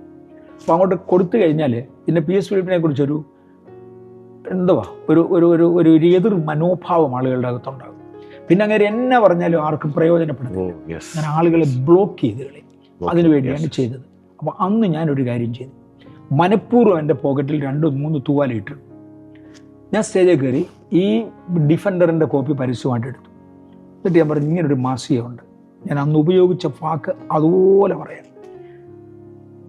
കോഴി വളർത്തുന്ന വീടുകളിൽ ശുചീകരണത്തിന് വേണ്ടി ഇത് ഉപയോഗിക്കുക എന്ന് പറഞ്ഞാൽ കോഴിത്തീട്ടം കോരാൻ ഇത് ഉപയോഗിക്കാം. പക്ഷെ കുഞ്ഞുങ്ങളെ ശുദ്ധിയാക്കാൻ ഇത് ഉപയോഗിക്കരുത്. ഇതിനേക്കാൾ മാന്യമായത് എന്തെങ്കിലും അന്വേഷിക്കണം. പിന്നെ ഇത് കൈ കിട്ടിയാൽ ഇത് നന്നായി ചുരുട്ടുക, അപ്പോഴേ ചവറ്റുകൊട്ടയിലിടുക. എന്നിട്ട് ഞാൻ പറഞ്ഞു, പോക്കറ്റിൽ നിന്നൊരു തൂവാല എടുത്ത് കാണിച്ചു. എന്നിട്ട് കൈ നന്നായി തുടയ്ക്കുക, അഴുകെ തൊട്ടുപോയുണ്ട് കളഞ്ഞേച്ചു പോവുക, നിങ്ങൾ സ്വർഗത്തിൽ പോകും. കാരണം ഇത് നരകത്തിൽ കൊണ്ടുപോകാൻ വേണ്ടി മാത്രം പടച്ചു വിട്ടുക. ഇത് വായിച്ചാലും സ്വർഗത്തിൽ പോയിട്ടില്ല. ഇല്ല. തൃശ്ശൂർ വെച്ച് ഒരിക്കലൊരു മനുഷ്യനോട്, എൻ്റെ ഈ ടൈപ്പ് ചിന്തകൾ ആദ്യം വരുന്ന അന്ന, തൃശ്ശൂർ വെച്ച് ഒരു മനുഷ്യൻ എൻ്റെ അടുക്കൽ വന്ന്, ഒരു റോമൻ കത്തോലിക് വിഭാഗത്തിൽപ്പെടുന്ന ഒരാളാണ്. എന്നോടെന്ന് പറഞ്ഞ്, സാറേ, നിങ്ങളുടെ PG വർഗീസ് എന്ന് പറയുന്ന ആൾ എഴുതിയ ഒരു ലേഖനം വായിച്ചു. അദ്ദേഹത്തിന് അന്ന് 1-2 മാസികകളുണ്ട്, എന്തൊക്കെയാണ് മാസികകളുണ്ട്, ഞാൻ പേര് മറന്നുപോയതുകൊണ്ടാണ്. ഞാൻ ആ മാസിക വരുത്തിയിട്ടുണ്ട്, വായിച്ചിട്ടുണ്ട്. അതിൻ്റെ ഒരു ലേഖനം വായിച്ചാൽ ഒരു സ്തോത്രം പറയാതെ ആ പേപ്പർ മാറ്റി വെക്കാൻ ഒക്കത്തില്ല. കാര്യം അതുപോലെ ഇൻസ്പയറിങ്. അതിനകത്ത് ഒരു സ്തോത്രം പറയാതെ ആ പേപ്പർ മാറ്റി വെക്കാൻ ഒക്കത്തില്ല. എന്നിട്ട് ഈ മറ്റേതിൻ്റെ എഴുത്തുകാരൻ്റെ പേര് പറഞ്ഞു, ഞാനിത് പറയുന്നില്ല. അവൻ എഴുതിയ ഒരു എഴുത്ത് വായിച്ചാൽ 2 തെറി പറയാതെ താത്തു വെക്കാൻ ഒക്കത്തില്ല. കാര്യം അതിനകത്ത് വ്യാപരിക്കുന്ന ആത്മാവിധം. ഈ ഇപ്പം MA വറിസിനെ കുറിച്ചാണ് എഴുതിയിരിക്കുന്നതെങ്കിൽ MA വറിസിനെ അറിയാവുന്ന ഒരാൾ എഴുതിയവനെ 2 തെറി പറയും, ഇത് ചെയ്തല്ലോ. MA വറിസിനെ അറിയാൻ വയ്യാത്തവൻ MA വറിസിനെ 2 തെറി പറയും. 2 2 തെറി പറയാതെ ഈ കടലാസ് താത്തു വെക്കാനൊക്കത്തില്ല. PG വർഗീസ് എഴുതിയ ഒരെണ്ണം 2 സ്തോത്രം പറയാതെ മാറ്റി വെക്കാനൊക്കത്തില്ല. 2 ആത്മാവാണ്. നമ്മൾ ഇതിൽ ഏത് ആത്മാവിൻ്റെ പുറകെ പോകുന്നു, ഇതാണ് നമ്മൾ അന്വേഷിക്കേണ്ടത്. ഞാൻ വിശ്വസിക്കുന്ന പ്രശ്നങ്ങളെ, ഇങ്ങനെയുള്ള മുറിവേറ്റ സഹബദ്ധന്മാർ, നമ്മുടെ സഹപടന്മാർ, കൂട്ടുവേലക്കാർ, ഇവർക്ക് വേണ്ടിയത് അവർ ഒരു പ്രാർത്ഥനയെക്കാട്ടിലുപരി ഒരു ബോധവൽക്കരണമാണ് അവർക്ക് ആവശ്യം. അത് ഈ നമ്മുടെ ഈ ചാനലിലൂടെ ലഭിക്കട്ടെ എന്ന് ഞാൻ, അതാണല്ലോ നമ്മുടെ പർപ്പസ്, ഈ ചാനലിന്റെ ബേസിക് പർപ്പസ് അതാണ്. അങ്ങനാണെങ്കിൽ ഈ കേൾക്കുന്ന സഹപടന്മാരും സഹബദ്ധന്മാരും, എനിക്ക് ഒത്തിരി പേരെ അങ്ങനെ വ്യക്തിപരമായിട്ട് അറിയാം. അവരൊക്കെ ഈ ദിവസങ്ങളിൽ അങ്കിളിനെ കോണ്ടാക്ട് ചെയ്യുവാണെങ്കിൽ അതിന് പാസ്റ്റർ കുഴപ്പമുണ്ടോ? അത് ഒരു കുഴപ്പമില്ല. നിശ്ചയമായും ഞാൻ അവരെ വെൽക്കം ചെയ്യും. കഴിയുമെങ്കിൽ വ്യക്തിപരമായി സംസാരിക്കാൻ നോക്കും, ഒത്തില്ലെങ്കിൽ ഫോണിൽ സംസാരിക്കാൻ നോക്കും. അവരുടെ ഭാഗം എന്തുവാണെന്ന് കേൾക്കും. അവരെക്കുറിച്ചുള്ള അപവാദം എന്തുവാണെന്ന് ഞാനിതൊന്നും വായിക്കത്തില്ല. ഒരപവാദവും ഞാൻ വായിക്കാൻ പോകത്തില്ല. ചിലരൊക്കെ ഇത് വായിക്കുന്നവരുണ്ടെന്ന് എനിക്കറിയാം. അവരോട് ഞാൻ പറഞ്ഞു, എന്നെക്കുറിച്ച് എന്തെങ്കിലും ഉണ്ടെങ്കിൽ ദയവായി ഒന്ന് അയച്ചു തരണം. കാര്യം എനിക്കതൊന്ന് ക്രോസ് ചെക്ക് ചെയ്യാൻ വേണ്ടിയാണ്. ഒരുപാടെണ്ണം വന്നിട്ടുണ്ട്. എൻ്റെ പാസ്റ്റർ ഒരു ഉദാഹരണം ഞാൻ പറയാം. എനിക്ക് തോന്നുന്നത് ലളിത ജീവിതത്തിൽ മാതൃകാപരമായ ഒരു ജീവിതമാണ് എൻ്റേത്. ലളിത ജീവിതത്തിൽ മാതൃകാപരമാണ് ഞാൻ. എനിക്ക് ആഹാര കാര്യത്തിൽ നിർബന്ധമില്ല, കിടക്കയുടെ കാര്യത്തിൽ നിർബന്ധമില്ല, യാത്ര ചെയ്യുന്ന വാഹനത്തിൻ്റെ കാര്യത്തിൽ നിർബന്ധമില്ല. ലളിത ജീവിതം എനിക്ക് താല്പര്യം. കാര്യം 10 രൂപ മുടക്കിയാലും, അത് ഞാൻ മുടക്കിയാലും, എന്നെ കൺവെൻഷൻ വിളിക്കുന്നയാൾ മുടക്കിയാലും ദൈവത്തിൻ്റെ പൈസയാണ്. അതുകൊണ്ട് അത് കഴിവുള്ളിടത്തോളം തെറ്റായിട്ട് പോകരുത് എന്നെനിക്ക് നിർബന്ധം. ഞാൻ സഞ്ചരിക്കുന്ന വാഹനങ്ങൾ പോലും എന്നോട് ചോദിക്കുന്നവരോട് എനിക്ക് കൂടിയ വാഹനങ്ങൾ വേണ്ട എന്ന് പറയാറുണ്ട്. ആഹാരം എന്നോട് എന്തുവാ കഴിക്കുന്നത് സാധാരണ ചോദിച്ചാൽ, നിങ്ങൾ ഉണ്ടാക്കുന്നതിൻ്റെ ഒരു ഭാഗം എനിക്ക് തരാമെങ്കിൽ നല്ലതാണ് എന്ന് മാത്രമേ പറയാറുള്ളൂ. ചിലർ എനിക്ക് ഹോട്ടലിൽ നിന്ന് ആഹാരം വാങ്ങിച്ചു തന്നിട്ടുണ്ട്. പക്ഷെ 90% ആളുകളും അവരവരുടെ വീട്ടിലുണ്ടാക്കിയത് എനിക്ക് തരും. ചിലവ് കുറവാണ്, അതുകൊണ്ടാണ് ചിലവ് കുറവാണ്. അവരവരുടെ വീട്ടിലുണ്ടാക്കിയത് എനിക്ക് തരും. കഴിഞ്ഞ ദിവസം ഒരു മാസികയ്ക്കകത്ത് ഒരുത്തൻ കൊടുത്തിരിക്കുന്നത് കണ്ടു. ഞാൻ അവനെ എന്ത് പേരിൽ വിളിക്കണം എനിക്ക് അറിഞ്ഞില്ല. കൊടുത്തിരിക്കുന്നത് കണ്ടു, എമേവറീസിനെ ഞങ്ങളുടെ സ്ഥലത്തൊരു കൺവെൻഷന് വിളിച്ചു. എമേവറീസിൻ്റെ ആഹാരത്തെക്കുറിച്ച് താറാവിറച്ചി വേണമെന്ന് അവൻ ഡിമാൻഡ് ചെയ്തു. അതിനെ തുടർന്ന് ഞങ്ങൾ അദ്ദേഹത്തെ വിളിച്ച് എന്തൊക്കെ ആഹാരം കഴിക്കുന്നുവെന്ന് ചോദിച്ചു. അവൻ്റെ ആഹാരത്തിൻ്റെ മെനു കേട്ടിട്ട് കൺവെൻഷന് വേണ്ടി ആകെ വെച്ചിരിക്കുന്ന പണം മൊത്തം ഇവൻ്റെ 3 ദിവസത്തെ ആഹാരത്തിനാവും. അതുകൊണ്ട് കൺവെൻഷൻ വേണ്ട എന്ന് കണ്ട് ഞങ്ങളുടെ ചർച്ചിൽ കൺവെൻഷന് വിളിച്ചില്ല. അതിനകത്തൊരുത്തിന് ഇട്ടിരിക്കുന്നു, ഇങ്ങനെയുള്ളവന്മാരെ വിളിക്കരുത് ഇട്ടിരിക്കുക. 100% വ്യാജം, ഫാബ്രിക്കേറ്റ്, പറഞ്ഞുണ്ടാക്കിയതാണ്. എന്നോടാരും ചോദിച്ചിട്ടില്ല. ചോദിച്ചിട്ടുണ്ടെങ്കിൽ എൻ്റെ വാചകം ഇതായിരിക്കും: നിങ്ങൾ എന്തുണ്ടാക്കുന്നു അതിൻ്റെ ഭാഗം എനിക്ക് തരാമെങ്കിൽ നല്ലത്. ചുരുക്കം ചിലരോട്, അതായത് വീടുകളിൽ നിന്നല്ല വ്യക്തിപരമായി എന്നെ വിളിക്കുന്നവരോട് ഞാൻ എവിടുന്നേലും കഴിച്ചോളാം, ഡോണ്ട് വറി എന്നാണ് സാധാരണ ഞാൻ പറയാറുള്ളത്. ഇതിൽ കൂടുതൽ ഞാൻ പറഞ്ഞിട്ടില്ല. ഇവൻ ഇത് പറഞ്ഞു. ഞാൻ എടുക്കുന്നുണ്ട്. ഒരിക്കൽ മൂവാറ്റുപുഴ ഏരിയയിൽ ഒരു മീറ്റിംഗ് വെച്ചു. അവിടെ ഒരു ക്ലറിഫിക്കേഷന് വേണ്ടിയായിരുന്നു. ആത്മവിശ്വാസത്തെക്കുറിച്ച് അവിടെ ഒരു വലിയ ഒരു തർക്കം ഉണ്ടായി. ഈ മുമ്പേ പറഞ്ഞ പോലെ അനാത്മീയർ ഉണ്ടാക്കിയ തർക്കമാണ്. അതിനകത്ത് നിന്ന് തള്ളി വീഴ്ത്തുന്നു, ഉന്തി വീഴ്ത്തുന്നു, ഊതി വീഴ്ത്തുന്നു, ഒരുപാട് ഇത് പറഞ്ഞു. ഞാൻ അന്ന് പരസ്യമായിട്ട് എഴുന്നേറ്റ് നിന്ന് ഞാനിങ്ങനെ പറഞ്ഞു: ഒരാൾ ഊതിയാൽ വേറൊരാൾ വീഴത്തില്ല. അപ്പോൾ ഊതി വീഴ്ത്തുന്നു വരുന്ന പറഞ്ഞാൽ പറഞ്ഞവൻ ശുദ്ധ പൊട്ടനാണ്. ഒരാൾ ഊടിയാൽ വേറൊരാൾ വീഴത്തില്ല. അതിന് പ്രസക്തി കൊടുക്കണ്ട. പൊട്ടൻ പറയുന്നതിന് പുറകെ നമ്മൾ തൂങ്ങിയിട്ട് കാര്യമില്ല, ഒക്കത്തില്ല. അല്ലെങ്കിൽ നിങ്ങൾ എല്ലാവരും എന്നെ ഒന്ന് ഊതി വീഴ്ത്തി കാണിയില്ല, അത് നടക്കില്ല. പിന്നെ ഉന്തി വീഴ്ത്തി എന്ന് പറഞ്ഞാൽ ശരിയാണ്. എനിക്കതിനെക്കുറിച്ച് കമൻറ്റ് ചെയ്യാൻ ഒക്കത്തില്ല. അത് ഈ ശുശ്രൂഷ ചെയ്യുന്ന പലരും ഉണ്ട്. എല്ലാ ശുശ്രൂഷയും വ്യാജമായി ചെയ്യുന്നവരുണ്ട്. അതിനകത്ത് എൻ്റെ പരിചയത്തിൽ ഒരാൾ പോലും ഉന്തത്തില്ല. അവർക്ക് കൂടുതൽ ദൈവഭയമുണ്ട്. ഒരു മനുഷ്യനുണ്ടോ എഴുന്നേറ്റ് വെച്ച് പറയുന്നു: ഞാൻ വീണു, എമേവറീസ് എന്നെ ഉന്തിട്ടാ വീണു. ഞാൻ പറഞ്ഞു: മോനെ, ദൈവം നിന്നോട് ക്ഷമിക്കുമെങ്കിൽ ക്ഷമിക്കട്ടെ, പക്ഷെ എനിക്ക് തോന്നുന്നില്ല. ഒരു പരിശുദ്ധാത്മാവിന് നേരെയുള്ള ദൂഷണമാണ്. ഞാൻ ഒരാളിനെ ഉന്തിട്ടില്ല. എനിക്കതുകൊണ്ടൊരു ലാഭവുമില്ല. അതുകൊണ്ട് എനിക്കെന്ത് പ്രയോജനമാണ്? ഇതുപോലുള്ള വ്യാജ പ്രചരണങ്ങൾ, കുപ്രചരണങ്ങൾ ഒരുപാടുണ്ട്.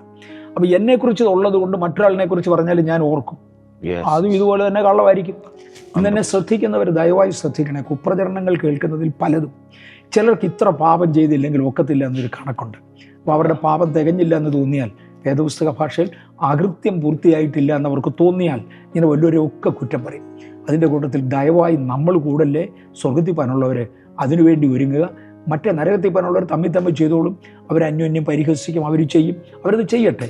ദയവായി ആത്മീയൻ വിശുദ്ധൻ ഇനിയും വിശുദ്ധനായിരിക്കട്ടെ. തന്നെ ശ്രദ്ധിക്കുക. കർത്താവിൽ ഞാൻ ഓർപ്പിക്കുന്നു. പാസ്റ്റർ ചോദിച്ചാട്ടെ. ആമേൻ. ഇത് ഞാൻ അപ്പം അങ്കിൾ പറഞ്ഞതെല്ലാം ആകത്തുക മൂല്യമായിട്ട് ഞാൻ വിശ്വസിക്കുന്നത്, ഞാനിങ്ങനെ പ്രേക്ഷകരോട് ഇങ്ങനെ പറയാൻ ആഗ്രഹിക്കുന്നത്, ഇത് കാണുന്നത് പോലും പാപമാണ്. സംസാരിക്കുന്നത് മാത്രമല്ല, ഇത് കാണുന്നത് പോലും പാപമാണ്. അതിനെക്കുറിച്ച് നമ്മുടെ ചർച്ചിൽ ഞാൻ പറയാറുള്ളത്, പണ്ട് കാലത്ത് പെന്തിക്കോസ്തിൽ ചീട്ട് കളിക്കുന്നവർക്ക് കർത്തൃമേശ കൊടുക്കുകയില്ലായിരുന്നു. സിനിമാശാലയിൽ പോകുന്നവർക്ക് കൊടുക്കുകയില്ല, ചീട്ട് കളിക്കുന്നവർക്ക് കൊടുക്കുകയില്ല. സിനിമാശാലയിൽ പോകുന്നത് കൊണ്ടും ചീട്ട് കളിക്കുന്നത് കൊണ്ടും ഒരാളിന് വരുന്നത് അവൻ്റെ സമയം നഷ്ടപ്പെടുത്തുക. അതാണ് പ്രധാനം. പിന്നെ അശുദ്ധമായ ഒരു വഴിയിലേക്ക് നമ്മുടെ മനസ്സും. അതുകൊണ്ട് അന്നത് നിഷേധിച്ചിരുന്നെങ്കിൽ ഇന്ന് ചീട്ടുകളിക്ക് പകരം സബ്സ്റ്റാൻഡേർഡായ വീഡിയോ വാച്ച് ചെയ്യുന്നതാണ്, അല്ലെങ്കിൽ മീഡിയ വാച്ച് ചെയ്യുന്നതാണ് തെറ്റ് എന്നെനിക്ക് തോന്നുന്നു. ബ്ലൂ ഫിലിം കാണുന്നതിനെ കുറിച്ചല്ല ഞാൻ പറഞ്ഞത്. അത് അവൻ പോക്കാം, അവൻ അതുവഴി പോയി. പക്ഷേ ഈ മീഡിയക്കാരനും വല്ല ബ്ലൂ ഫിലിം ഇട്ടിരുന്നവന് വ്യൂവർഷിപ്പ് കൂടുതൽ കിട്ടിയത്. ഏതായാലും ഇവൻ നരകത്തിൽ പോവാം. പക്ഷേ ആത്മീയനെ നശിപ്പിക്കാൻ ഒക്കാത്തത് കൊണ്ട് ഒരു വിഭാഗം ആളുകളെ പിശാച് ഇതുവഴിയും പടച്ചു വിട്ടു. ഇത്രയും മാത്രമേ എൻ്റെ അറിവിലുള്ളൂ. എന്നെക്കുറിച്ച് പറയുന്ന ചിലതേ ഞാൻ കേട്ടിട്ടുള്ളൂ, എല്ലാം ഒന്നും ഞാൻ കേട്ടിട്ടില്ല. ചിലർ എനിക്ക് ഫോർവേഡ് ചെയ്ത് തരും, അങ്ങനെയുള്ളത് ഞാൻ കാണും. ചില യൂട്യൂബേഴ്സിനെ കുറിച്ച് നോക്കത്തുമില്ല. എനിക്ക് വന്നാൽ പോലും ഞാൻ നോക്കത്തില്ല. കാര്യം അതിനകത്ത് പൊതുവെ ഞാൻ കേട്ടിട്ടുള്ളതനുസരിച്ച് അവർ സത്യം ഇടാറില്ല. ഒരുത്തനുണ്ട്, ഞാൻ പേര് പറയുന്നില്ല, ഒരുത്തൻ പുറകോട്ട് തിരിഞ്ഞിരുന്ന് പറയുന്നവൻ്റെ പിൻഭാഗം ഫോണിൽ കൂടെ സംസാരിക്കുന്നു പറഞ്ഞ് കാണിക്കും. പൃഷ്ഠം തിരിഞ്ഞിരുന്ന് സംസാരിക്കുന്നവൻ്റെ പൃഷ്ഠഭാഗം ഫോണിൽ കാണിച്ചുകൊണ്ട് സംസാരിക്കും. അത് കേൾക്കാനും ആളുണ്ട്. ഇത് കണ്ടാൽ തന്നെ അറിയാം ഇവൻ തലതിരിഞ്ഞവനാണ്. ഇവൻ യൂട്യൂബ് പൈസയ്ക്ക് മാത്രമാണ്, വേറൊന്നിനുമല്ല. നമുക്കറിയാം ഇങ്ങനെയൊക്കെ ഒത്തിരി പേരുണ്ട്. കൊയ്ത്തോളം വളരട്ടെ, കഥ വരാറടുത്തു. അന്ന് പോകേണ്ട വിശുദ്ധന്മാർ പോകും, അല്ലാത്തതിനെ ചവറായിട്ട് തള്ളും. ആ ചപ്പിൻ്റെയും ചവറിൻ്റെയും കൂട്ടത്തിൽ പോകാതിരിക്കാൻ നമുക്ക് ശ്രദ്ധിക്കാം. ഇതൊരു ജനം ഒരു ബോധവൽക്കരണമായി ഈ മീഡിയ അവരെ ഏറ്റെടുക്കട്ടെ. രണ്ട്, ഞങ്ങളെ ഞാൻ ഈ ദിവസങ്ങളിൽ അനുഭവിച്ച ചില മേഖല, കഴിഞ്ഞ 2-3 വാഗ്ദത്ത പ്രകാരമുള്ള യാത്രകളിൽ എന്നെക്കുറിച്ച് പല അപവാദങ്ങൾ പലയിടത്തും വിളിച്ചു പറഞ്ഞു. ഞാൻ ചെയ്യാത്ത, ഞാൻ അറിയാത്ത കുടുംബത്തെക്കുറിച്ച് വരെ ശക്തന്മാരായ ദൈവദാസന്മാരെ പറഞ്ഞു വഴികൾ ബ്ലോക്ക് ചെയ്യുന്നൊരു മേഖല. അത് ഞാൻ അറിഞ്ഞതിൽ എന്നോട് ഇതുപോലെ വിളിച്ചു പറഞ്ഞ് ഞാൻ വിശ്വസിക്കുന്ന ഈ ആത്മീയഗോളത്തിനകത്ത് ഫാദർ ഫിഗർസ് കുറേ പേരുണ്ട്. സ്പിരിച്വൽ ഫാദറുണ്ട്, ബയോളജിക്കൽ ഫാദറുണ്ട്, ഹെവൻലി ഫാദറുണ്ട്. എന്നാലിപ്പോൾ അങ്കിള് പറഞ്ഞത് ഒരു ഫാദർ ഫിഗറിൻ്റെ ഒരു കാര്യം, മറ്റുള്ളവർക്ക് വേണ്ടി, മുറിഞ്ഞ ഭടന്മാർക്ക് വേണ്ടി. അതൊരു ഫാദർ ഫിഗർ ഉള്ള ഒരാൾക്ക് ഇങ്ങനെയൊക്കെ ചിന്തിക്കാൻ പറ്റത്തുള്ളൂ, ഇങ്ങനെ ഒരു കരുതാൻ പറ്റും. അങ്ങനെ ഒരു 1-2 പേര് പറഞ്ഞപ്പോഴാണ് ഞാനങ്ങനെ പൊതുവെ അറിയപ്പെടുന്ന ഒരാളല്ല, എനിക്കധികം വർഷമായിട്ടില്ല. അപ്പം അതൊരു സ്പിരിറ്റിൻ്റെ മൂവായല്ലേ? അത് ആൻറ്റി ക്രൈസ്റ്റിൻ്റെ ഒരു സ്പിരിറ്റ്. പരിശുദ്ധാത്മാവിനെ കുറിച്ച് അതിന് 7 ഓഫീസുണ്ട്. ദൈവത്തിൻ്റെ 7 ആത്മാവ് എന്നൊക്കെ വെളിപ്പാട് പുസ്തകത്തിൽ പറയുന്നത് 7 വ്യത്യസ്ത ഓഫീസുകൾ. 7 എന്നുള്ളത് ഒരു പൂർണ്ണസംഖ്യ എന്ന് പറഞ്ഞാൽ ഒത്തിരി ഓഫീസുകൾ പരിശുദ്ധാത്മാവിനുണ്ട്. ഇതുപോലെ തന്നെ ഈ എതിർ ക്രിസ്തുവിനും ഒരുപാട് ഓഫീസുണ്ട്, അതിൻ്റെ ആത്മാവിനും ഒരുപാട് ഓഫീസുണ്ട്. അതിലെ ഒന്നാണ് വിശുദ്ധന്മാരെ നശിപ്പിക്കുക, അവരെ ദൈവത്തെങ്കിൽ നിന്ന് അകറ്റുക. ആ വ്യാപാരമാണ് ഇതിനകത്തിരിക്കുന്നത്. രക്ഷപ്പെടുന്നവൻ രക്ഷപ്പെടട്ടെ, നമുക്കിത് പരസ്യമായിട്ട് വിളിച്ചു പറയാം. ഇതിനകത്ത് ശക്തന്മാരായ ദൈവദാസന്മാരെയും ഇതിനകത്ത് ഉപയോഗിക്കുന്നുണ്ട്. എനിക്ക് അറിഞ്ഞുകൂടാ പക്ഷേ അവർ ശക്തന്മാരായ ദൈവദാസന്മാരാണോ ശക്തരെന്ന് നമുക്ക് തോന്നുന്നതാണോ എന്ന്. നമുക്ക് നമ്മുടെ കാഴ്ചപ്പാടിൽ നമ്മൾ ബഹുമാനിക്കുന്ന, നമ്മളെ സ്നേഹിക്കുന്ന അളവിന് മേളിൽ പരിശുദ്ധാത്മാവിന്റെ ശക്തി ഉള്ളവർ ഇതിനകത്ത് ഇടപെടത്തില്ല. പാസ്റ്ററിന്റെ ഈ വാക്കുകൾ അടുത്ത ജനറേഷന് വലിയ ഒരു തീയായി, അവർക്കൊരു ഉന്മേഷമായി മാറട്ടെന്ന് ഞാൻ ആശംസിക്കുന്നു. പാസ്റ്റർ അതിനു വേണ്ടി നിൽക്കുന്നതിനായി സ്തോത്രം. ഈ ചാനൽ, ഈ മീഡിയ പലർക്കും ഒരു വലിയ ബ്ലെസ്സിങ് മാറും നിശ്ചയം. കാരണം ഞാനത് ഫീൽ ചെയ്ത് കഴിഞ്ഞ ദിവസങ്ങൾ അനുഭവിച്ചു. എന്നാൽ ഇതുപോലുള്ള ഫാദർ ഫിഗറുള്ള ആൾക്കാരാണ് എന്നെ ഒന്ന് ആശ്വസിപ്പിച്ചത്. അതിനകത്ത് പേടിക്കേണ്ട കാര്യമില്ല, റിവെഞ്ച് പറയേണ്ട കാര്യമില്ല. വിശ്വസിക്കുന്നവർ ചുരുക്കമുണ്ടെങ്കിലും പലരും എന്നെ അവിടെ സ്പോൺസർ ചെയ്ത് എന്നെ ഇറക്കിയ ആൾക്കാരോട് ഇവരെ വിളിച്ചു വന്നപ്പോൾ അവരെന്നെ അത് കവർ ചെയ്യുവാനും, അതുകൊണ്ട് അങ്ങളെ ഞാൻ വിശ്വസിക്കുന്നു അടുത്ത തലമുറയ്ക്ക് ഇതൊരു വലിയ ബ്ലെസ്സിങ് ആയി മാറും. നമ്മുടെ വഴി അടയ്ക്കാൻ ഭൂമിയിൽ ഒരു പിശാചിനെ കൊണ്ടൊക്കത്തില്ല. ഒരു പിശാചിനെ കൊണ്ടൊക്കത്തില്ല. അല്ല, എനിക്കെതിരെ കൂടുതൽ ആളുകൾ എഴുതുന്ന സമയത്തും പറയുന്ന സമയത്തും കൂടുതൽ ഇൻവിറ്റേഷൻസ് ആയിരിക്കും. എനിക്കിന്നും കൂടുതൽ ഇൻവിറ്റേഷൻസ്. ഈ അനുഗ്രഹ ശാപം എന്നുള്ളത് ഒരു പ്രധാന വിഷയമാണ്. അതിന് വിരോധമായി സംസാരിക്കുന്ന ഒരുപാട് പേരുണ്ട്. എന്നാൽ അവരുടെ പരിജ്ഞാനക്കുറവ് മാത്രം. പക്ഷെ അതിനെക്കുറിച്ച് ആളുകൾ വിരോധമായി സംസാരിച്ച് തുടങ്ങിയത് മുതൽ വിളിക്കുന്ന കൺവെൻഷനുകളിൽ 90% എന്നോട് പറയുന്നത് ഇവിടെ വന്ന് ക്രേസ് ബ്രേക്കിംഗ് വേണം. ടു സം എക്സ്റ്റെൻറ്റ് ഞാൻ ചെയ്യാറുമുണ്ട്, സമയം കിട്ടുന്നിടത്ത് ഞാൻ ചെയ്യാറുമുണ്ട്. കാര്യം അതാണ് ആളുകൾക്ക് കൂടുതൽ. ചില ഹൃദയങ്ങളിൽ ദൈവിക താല്പര്യമുണ്ട്. ഇവൻ കേസ് ബ്രേക്ക് ചെയ്യുമെന്നുള്ളത് അറിഞ്ഞു കഴിയുമ്പോൾ അവർ വിളിക്കും, എൻ്റെ പൊന്നെ വരണേ, ഇങ്ങനെ മിനിസ്റ്റർ ഉള്ള ആളാണെങ്കിൽ വരണേ എന്ന് പറഞ്ഞുകൊണ്ട് വിളിക്കും. ഇത് മനസ്സിലാകാത്തവരുണ്ട്, അവരതിനെ എന്നും എതിർത്തുകൊണ്ടിരിക്കും. ഇന്ത്യയും പാകിസ്ഥാനും കൂടെ യുദ്ധം ഉണ്ടാകുമ്പോഴേ ഇന്ത്യൻ പട്ടാളത്തിൻ്റെ അകത്ത് മുഴുവനും എഴുതി വെക്കുന്ന ഒന്നുണ്ട്, do not be rumour mongers. ഒരുത്തൻ 2 ചെവി ഇങ്ങനെ അടച്ചുകൊണ്ട് നിൽക്കുന്നത് കാണാം. റൂമേഴ്സ് ഒരുപാടുണ്ടാകും. അത് പാകിസ്ഥാനിൽ നിന്ന് വരുന്നതാണ്. Do not be rumour mongers. അതിനകത്ത് വരെ നിൻ്റെ ഓഫീസർ നിന്നെ നശിപ്പിച്ചു, നിന്നോട് ഇന്നത് ചെയ്തു, അവൻ അത് ചെയ്തു. ഈ രാജ്യത്തിൻ്റെ കുറ്റം ഇങ്ങനെ പറഞ്ഞുകൊണ്ടിരിക്കും. ഇതുപോലെ തന്നെ റൂമർ മോങ്കേഴ്സായി നമ്മൾ മാറിയാൽ ആത്മലോകത്തോടുള്ള നമ്മുടെ താല്പര്യം പോകും. അതിനുവേണ്ടിയാണ് ഈ റൂമർ മോങ്കേഴ്സിനെ ഇതിനകത്ത് ക്രിയേറ്റ് ചെയ്യുന്നത്. റൂമർ കൊടുക്കുക, അത് കേൾപ്പിക്കാൻ വേണ്ടി നല്ല സ്വരം കൊടുക്കും. പാകിസ്ഥാനിൽ നിന്നൊക്കെ ആണെങ്കിൽ ഞാൻ കേട്ടിട്ടുള്ളത്, ബോർഡർ ഏരിയയിൽ പട്ടാള ക്യാമ്പ് ഒരുമിച്ച് കൂടുന്നിടത്ത് ഓപ്പോസിറ്റ് സൈഡിൽ മൈക്ക് വെച്ച് അടിച്ചു വിട്ടു. ലോകമഹായുദ്ധത്തിൽ ശത്രു രാജ്യങ്ങളിൽ ചെന്ന് പ്രിന്റഡ് ഇത് ഇട്ട് കൊടുക്കുമായിരുന്നു, ലെറ്റർ ഇട്ട് കൊടുക്കുമായിരുന്നു. നിൻ്റെ രാജ്യത്ത് ഇന്ന തകരാറുണ്ട്, ഇന്ന തെറ്റെന്ന് പറഞ്ഞ് ഈ രാജ്യത്തിൻ്റെ കുറ്റം ഇവിടുള്ള ഭടന്മാരുടെ കയ്യിൽ എത്തിക്കാൻ വേണ്ടി. കുറ്റമൊന്നും അല്ല, ഇതെല്ലാം വ്യാജ പ്രസ്താവന. ഇവന് ഇതും വായിച്ചുകൊണ്ടിരിക്കുകയുള്ളൂ, അതിനോടകം വെടി തീരും. ഇവൻ വായിച്ചുകൊണ്ടിരിക്കുന്നതിനിടയ്ക്ക് വെടി വരും. കാര്യം ഇത് നേരോ കള്ളമെന്ന് അന്വേഷിക്കാൻ പോലും ഇവന് സമയം കിട്ടില്ല, അതിനോട് ഇവൻ തീരും. ഇത് ലോകമഹായുദ്ധത്തിലുണ്ടായിട്ടുണ്ട്. ദൈവം എന്നെ പട്ടാളത്തിൽ കൂടെ കൊണ്ടുവന്നത് ആത്മലോകത്തിന് ഒത്തിരി പ്രയോജനമായി. അതൊരു പുതിയ അറിവാണല്ലോ. ഞാനിപ്പോൾ കേട്ടപ്പോൾ ഈ ഒരു ഭാരതീയ സൈനികന് അങ്ങനെ ഒരു യുദ്ധമുണ്ടെങ്കിൽ സ്വർഗീയ സൈനികരായ നമ്മൾക്ക് എത്രയോ അധികം. ഹല്ലേലൂയ. ഞാൻ പറഞ്ഞല്ലോ, പൗലൂസിനെ കുറിച്ച് എന്തും വേണ്ടും അപവാദങ്ങളായിരുന്നു, എന്തും വേണ്ടും. ഞാൻ ഒരിക്കൽ നോട്ട് ചെയ്ത് വെച്ചു, എഴുതി വെച്ചു. യേശുവിനെ കുറിച്ചും എന്തും വേണ്ടും അപവാദമായിരുന്നു. ന്യായപ്രമാണ ശാസ്ത്രികൾ യേശുവിനെ കുറ്റം പറഞ്ഞു. ന്യായപ്രമാണം എന്ന ദൈവവചനം ഉരുത്തിരിഞ്ഞ് അക്ഷരാർത്ഥത്തിൽ മാംസരൂപത്തിൽ ഇവന്റെ മുന്നിലോട്ട് വന്ന് നിന്നപ്പോൾ പഴയ നിയമത്തിന്റെ ന്യായശാസ്ത്രി ഇവൻ ന്യായവിരുദ്ധമാണ് എന്ന് പറഞ്ഞു പിടിപ്പിച്ചു. അവന് ന്യായപ്രമാണം തമ്മിൽ എന്നെ ബന്ധമുണ്ട്. പക്ഷെ ജനത്തിന്റെ നോട്ടത്തിൽ അവനാണ് അറിവുള്ളവൻ, ദൈവത്തിന്റെ നോട്ടത്തിൽ തിരിച്ചു. അതിങ്ങനെ പിന്നെ കുറ്റം പറച്ചിൽ ഒരുപാട് കാണും. അത് അന്നു മുതലേ ഉള്ളതാ, ഇന്നും ഉള്ളതാ, ലോകത്തിന്റെ അവസാനം വരെ കാണും. ഇതിനകത്തുനിന്ന് രക്ഷപ്പെടുക എന്നുള്ളതാണ് പരീക്ഷയെ ജയിക്കുക എന്ന് പറയുന്നത്. ഇത് കർത്താവിന്റെ വരവ് വരെ ഇതിങ്ങനെ തുടർന്നുകൊണ്ടിരിക്കും.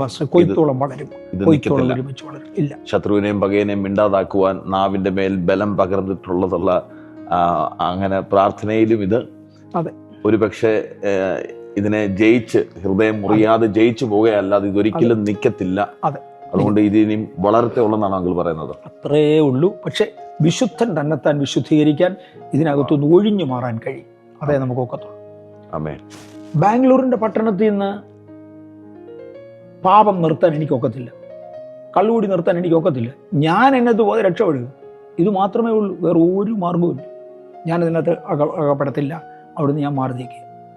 അതുപോലെ ആത്മീയർ മാറി നിൽക്കണം. ഇത് മാത്രമേ ഞാൻ പറയൂ. അമേൻ, അമേൻ. അപ്പൊ ഇതൊരു വലിയ ബോധവൽക്കരണമായി ചില വിമർശകർക്കും ഈ ചാനൽ ഒരു ബ്ലെസ്സിംഗ് ആയി മാറട്ടെ. അതെ,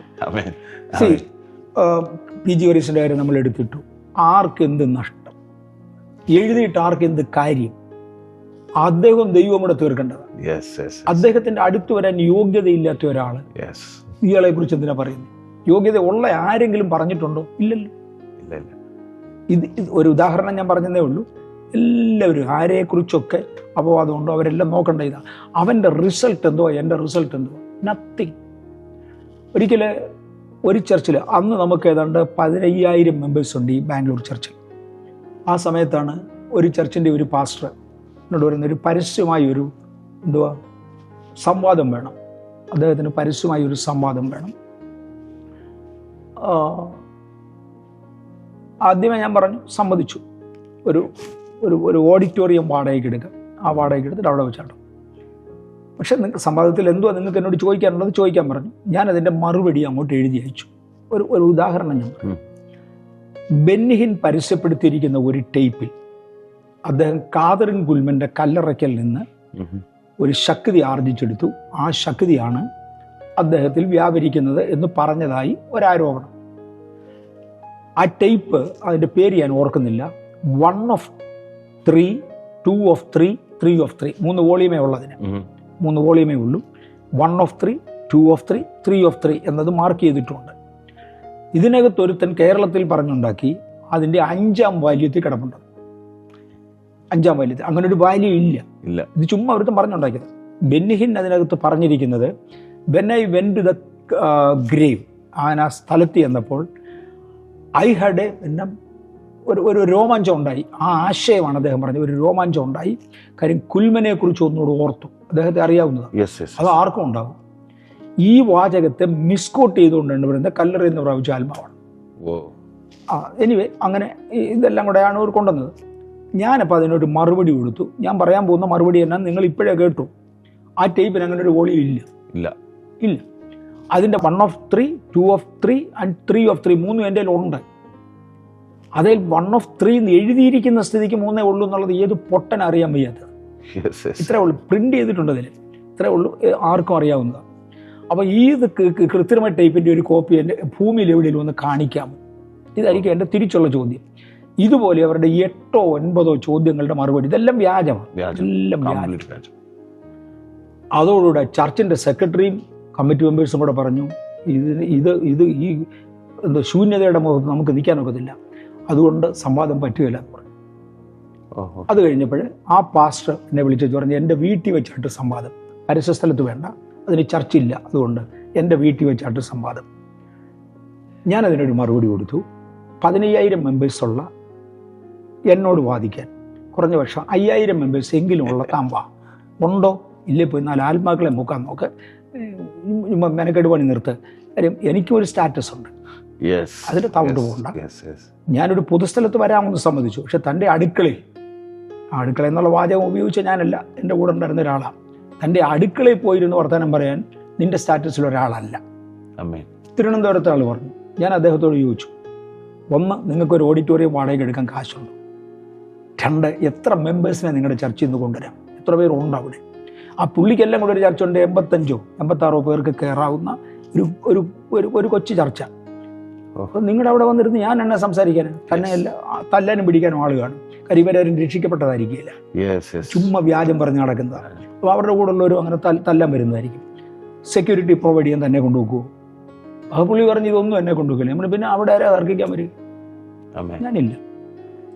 അങ്ങനെ പലതിനും ഞാൻ പറയും. പക്ഷേ ഇന്നു വരെ ഞാൻ ആത്മാർത്ഥമായിട്ട് പറയുകയാണ്, ഒറ്റയാൾ എന്നെ ഒന്ന് വിളിക്കുമോ? മേരീസി പറയുന്നതിൻ്റെ വിശദീകരണം എന്നാന്ന് എനിക്ക് ചെയ്തിട്ടില്ല. മറുവശം, ഞാൻ അസംബ്ലീസ് ഓഫ് ഗോഡിലെ ഓർഡൈൻ മിനിസ്റ്ററാണ്. ആദ്യമായിട്ട് എന്നെക്കുറിച്ചൊരു കംപ്ലൈൻറ്റ് ഉണ്ടായി. അന്ന് സിംഗപ്പൂരിൽ വെച്ചാൽ, ഞാൻ സിംഗപ്പൂരിലാണ്. അവിടെ എന്തോ 60 വയസ്സിന് താഴെ ആരെങ്കിലും മരിച്ചു പോയാൽ അത് ശാപമാണെന്ന് എം.എ. വർഗീസ് പ്രസംഗിച്ചു എന്നും പറഞ്ഞ് ഒരു കംപ്ലൈൻറ്റ് ഉണ്ടായി. ഇവിടെ വന്നു ഡിസ്ട്രിക്റ്റിൻ്റെ സൂപ്രണ്ട് ഉടനെ വീട്ടിലോട്ട് വിളിച്ചു. അന്ന് സെൽഫോൺ ഇല്ല, ഈ ലാൻഡ് ലൈനേ ഉള്ളൂ. ഡോക്ടർ ടി സി ജോർജ് ആയിരുന്നു അന്നത്തെ ഡിസ്ട്രിക്ട് സൂപ്രണ്ട്. അദ്ദേഹം വീട്ടിലോട്ട് വിളിച്ചു. എൻ്റെ വൈഫിനോട് പറഞ്ഞു, ഇങ്ങനെ ഒരു കംപ്ലൈൻറ്റ് കേൾക്കുന്നുണ്ട്, എം.എ. വർഗീസ് വരുന്ന ഉടനെ എന്നോടൊന്ന് പറയണം എന്ന് പറഞ്ഞു. ഞാനിവിടെ വന്ന ഉടനെ എൻ്റെ വൈഫ് എന്നോട് പറഞ്ഞു, ഞാൻ വന്ന് 1 മണിക്കൂറിനകം സാറിനെ തിരിച്ചു വിളിച്ച് ഞാൻ ചോദിച്ചു, സാർ അവിടെ ഉണ്ടെന്ന് ചോണ്ടെന്ന് പറഞ്ഞു. ഞാൻ അങ്ങോട്ട് വരാമെന്ന് പറഞ്ഞു. സാർ പറഞ്ഞു, നീ ഒരിക്കലും വരണ്ട, ഞാൻ അങ്ങോട്ട് വരാം. നീ ഇപ്പോൾ യാത്ര ചെയ്ത് ഇങ്ങോട്ട് വന്നതേ ഉള്ളൂ, അതുകൊണ്ട് നീ റെസ്റ്റ് എടുക്കുക, ഞാൻ അങ്ങോട്ട് വരാം. ഞാൻ പറഞ്ഞു, അല്ല സാർ അവിടെ ഉണ്ടെങ്കിൽ ഞാൻ അങ്ങോട്ട് വരാം. ഞാൻ അവിടെ ചെന്നു, അദ്ദേഹത്തോട് ചോദിച്ചു. എന്നോട് പറഞ്ഞു, നീ ഇങ്ങനെ പ്രസംഗിച്ചു? ഞാൻ പറഞ്ഞില്ല, ഞാൻ അങ്ങനെ പ്രസംഗിച്ചില്ല. 1, ദീർഘായുസ് അനുഗ്രഹത്തിൻ്റെ ലക്ഷണമാണെന്ന് ഞാൻ പറഞ്ഞു. അത് ബൈബിളിൽ അങ്ങനെ എഴുതിയിരിക്കുന്നു, അതിൻ്റെ ലക്ഷണം. 2, അൽപായുസ് ഒന്നിന് പുറകെ ഒന്നായി 3 അതിലധികമോ കേസസ് ഒരു കുടുംബത്തിൽ നിന്ന് വന്നാൽ അത് ശാപത്തിൻ്റെ ലക്ഷണമാണെന്ന് ഞാൻ പറഞ്ഞു. ലക്ഷണം, ഒരു ലക്ഷണം കൊണ്ട് ശാപം തീരുമാനിക്കാനാകത്തില്ല. കഴിഞ്ഞ ദിവസം ഒരാൾ എന്നെ വിളിച്ചു പറഞ്ഞെന്തോ, ഇത് വികലാംഗരായ കുഞ്ഞുങ്ങളുടെ ജനനം ശാപമാണെന്ന് നീ പ്രസംഗിച്ചു, ഞാനിപ്പം നിന്നെ പ്രതിയാക്കി കേസ് കൊടുക്കാൻ പോകാം. ഞാനത് പറഞ്ഞു, എളുപ്പം കേസ് കൊടുക്കും. പക്ഷെ ഞാനങ്ങനെ പ്രസംഗിച്ചോ ഇല്ലയോ എന്നൊന്ന് ഉറപ്പ് വരുത്തിയിട്ട് പോയാൽ, യൂട്യൂബ് ഞാൻ കണ്ടു, ഞാൻ പറഞ്ഞു, നീ ഒന്നുകൂടെ കണ്ടങ്ങനെ ആണെന്ന് ഉറപ്പ് വരുത്തിയിട്ട് പോയാൽ നിൻ്റെ സമയം ലാഭിക്കുക, എൻ്റെ സമയം ലാഭിക്കുക. അപ്പം ഞാൻ അങ്ങനെ പറഞ്ഞിട്ടില്ല. അത് ശാപത്തിൻ്റെ ലക്ഷണമാണെന്ന് പറഞ്ഞു. 4 or 5 ലക്ഷണങ്ങൾ ഉണ്ടെങ്കിൽ അത് ശാപമാണ്. ഒരു ലക്ഷണം കൊണ്ട് ശാപം അല്ല. ഞാൻ എടുത്ത് പറയാറുണ്ട്. ഇതുപോലെ പറയാത്ത ഒരുപാട് കാര്യങ്ങൾ പറഞ്ഞുകൊണ്ട് ഇവരിങ്ങനെ പറയും. അസംബ്ലീസ് ഓഫ് ഗോഡിൻ്റെ പ്രത്യേകത, ഉപദേശത്തിൽ പെശകുണ്ടെന്ന് കണ്ടാൽ ദൈവത്തിൻ്റെ കരുണയാൽ വിളിച്ചു ചോദിക്കാൻ ആളുണ്ട്. ഞാൻ പറഞ്ഞില്ല, എന്നെ 1 or 2 പ്രാവശ്യങ്ങളിൽ കറക്റ്റ് ചെയ്യേണ്ടതായിട്ട് വന്നു, കറക്ഷൻ ചോദിക്കേണ്ടതായിട്ട് വന്നു. കാര്യം ഇങ്ങനെ ഈ വ്യാജ പ്രചരണങ്ങളുടെ മുമ്പിൽ 2 പ്രാവശ്യത്തേതായി കഴിഞ്ഞപ്പോൾ ടി സി ജോർജ് സാർ പറഞ്ഞു, നീ നിൻ്റെ പണി നോക്ക്, മറ്റോമാർ പറഞ്ഞു ചോദിക്കും, അതിനകത്ത് അർത്ഥമില്ലെന്ന് മനസ്സിലായി. ഇതുപോലെയുള്ള ഒരു മിസ്കോട്ടിങ് ഈ ചർച്ചിനകത്ത്, നമ്മുടെ ഈ ചർച്ച് സ്പ്ലിറ്റ് ചെയ്യാൻ വേണ്ടി ഒരാൾ പറഞ്ഞു, ന്യൂയോർക്കിൽ നടന്ന ഒരു കൺവെൻഷനിൽ കുറേ വർഷങ്ങൾക്ക് മുമ്പ് എം.എ. വർഗീസ് പെൺകുട്ടികളെ കല്യാണം കഴിപ്പിക്കാൻ കാശ് വേണമെന്ന് പറഞ്ഞുകൊണ്ട് സ്തോത്ര കാഴ്ച പാത്രം എടുത്തുകൊണ്ട് നടന്ന് സ്തോത്ര കാഴ്ച പിരിക്കുന്ന സംഭവം ഞാൻ കണ്ടേച്ചു വരിക. ഇതുപോലെ ഡിസ്ട്രിക്റ്റ് എന്നോട് ചോദിച്ചു. ഞാൻ പറഞ്ഞു, പൊന്നു സാറേ, പെൺപിള്ളേരെ കല്യാണം കഴിപ്പിച്ചിട്ടുണ്ട്. ഞങ്ങൾക്ക് അന്ന് ഞങ്ങൾക്ക് FCRA നമ്പറില്ല, വരുന്ന ഡിസ്ട്രിക്റ്റിൽ കൂടെ പൈസ വരുന്നത്. ഡിസ്ട്രിക്റ്റിനെ എന്നാ നമ്പർ അതുള്ളൂ, FCRA പെർമിഷൻ ഉള്ളൂ, ഡിസ്ട്രിക്റ്റ് കൂടെ വരുന്നത്.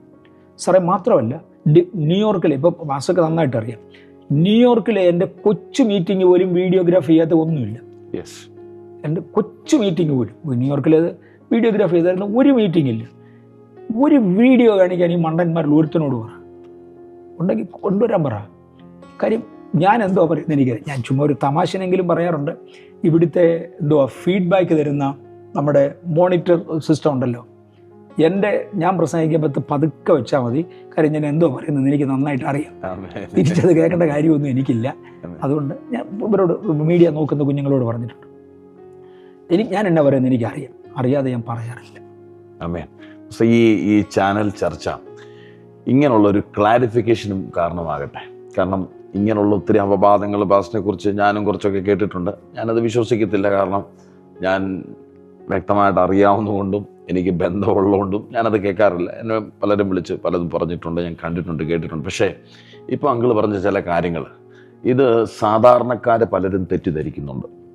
കാള പറ്റുമെന്ന് കേട്ടാൽ അവർ കയറെടുക്കുമ്പോൾ നമ്മളെന്ത് വിചാരിക്കുന്നുണ്ട്, അങ്ങനെ വരാൻ പറ്റുമോ എന്നുള്ള. പക്ഷെ ഞാൻ വിശ്വസിക്കുന്നത് പാസ്റ്റർ ഇപ്പോൾ ഈ ചർച്ചകളിൽ ഇത് പറയുമ്പോൾ ഇതൊരു ക്ലാരിഫിക്കേഷനായി പലർക്കും മാറും. അതുകൊണ്ട് ഈ ചർച്ചകൾ ഇങ്ങനെ വേണമെന്ന് ആണോ പാസ്റ്റർ പറയുന്നത്? ഇങ്ങനെ പലർക്കും ഇങ്ങനെ ഒരു ആശയം നല്ലതാ കാര്യം. അത് ഒത്തിരി പേരുടെ മുറിവ് കിട്ടി. ഞാനിതിൽ ഒരാൾ മാത്രമാണ്. ഞാൻ പിന്നെ അങ്ങ് തഴമ്പിച്ചത് കൊണ്ട് ആര് പറഞ്ഞാലും എനിക്കതൊരു കാര്യമേ അല്ല. പക്ഷെ ഉടനെ മനം കലങ്ങുന്നവരുണ്ട്. എന്നെക്കുറിച്ച് പറഞ്ഞു പോയല്ലോ എന്ന് പറഞ്ഞ് മനം കലങ്ങുന്നവരുണ്ട്. അവരോട് സാരമില്ല സഹോദര എന്ന് പറയുന്നതിന് തുല്യമായത്. അതുപോലെ തന്നെ ഞാൻ പറഞ്ഞില്ല, ബൈ മിസ്റ്റേക്ക് സംഭവിച്ചതാണെങ്കിൽ അവരോട് പറഞ്ഞ് ബ്രദറെ ദൈവസന്നിധി കറക്റ്റ് ചെയ്യണം എന്ന് പറഞ്ഞു കൊടുക്കാനും കഴിയുന്നുണ്ട്. ആമേൻ, ആമേൻ. പുതിയ ജനറേഷന് ഇതൊരു വലിയ ക്ലാരിഫിക്കേഷനായി ബലമായി മാറട്ടെ.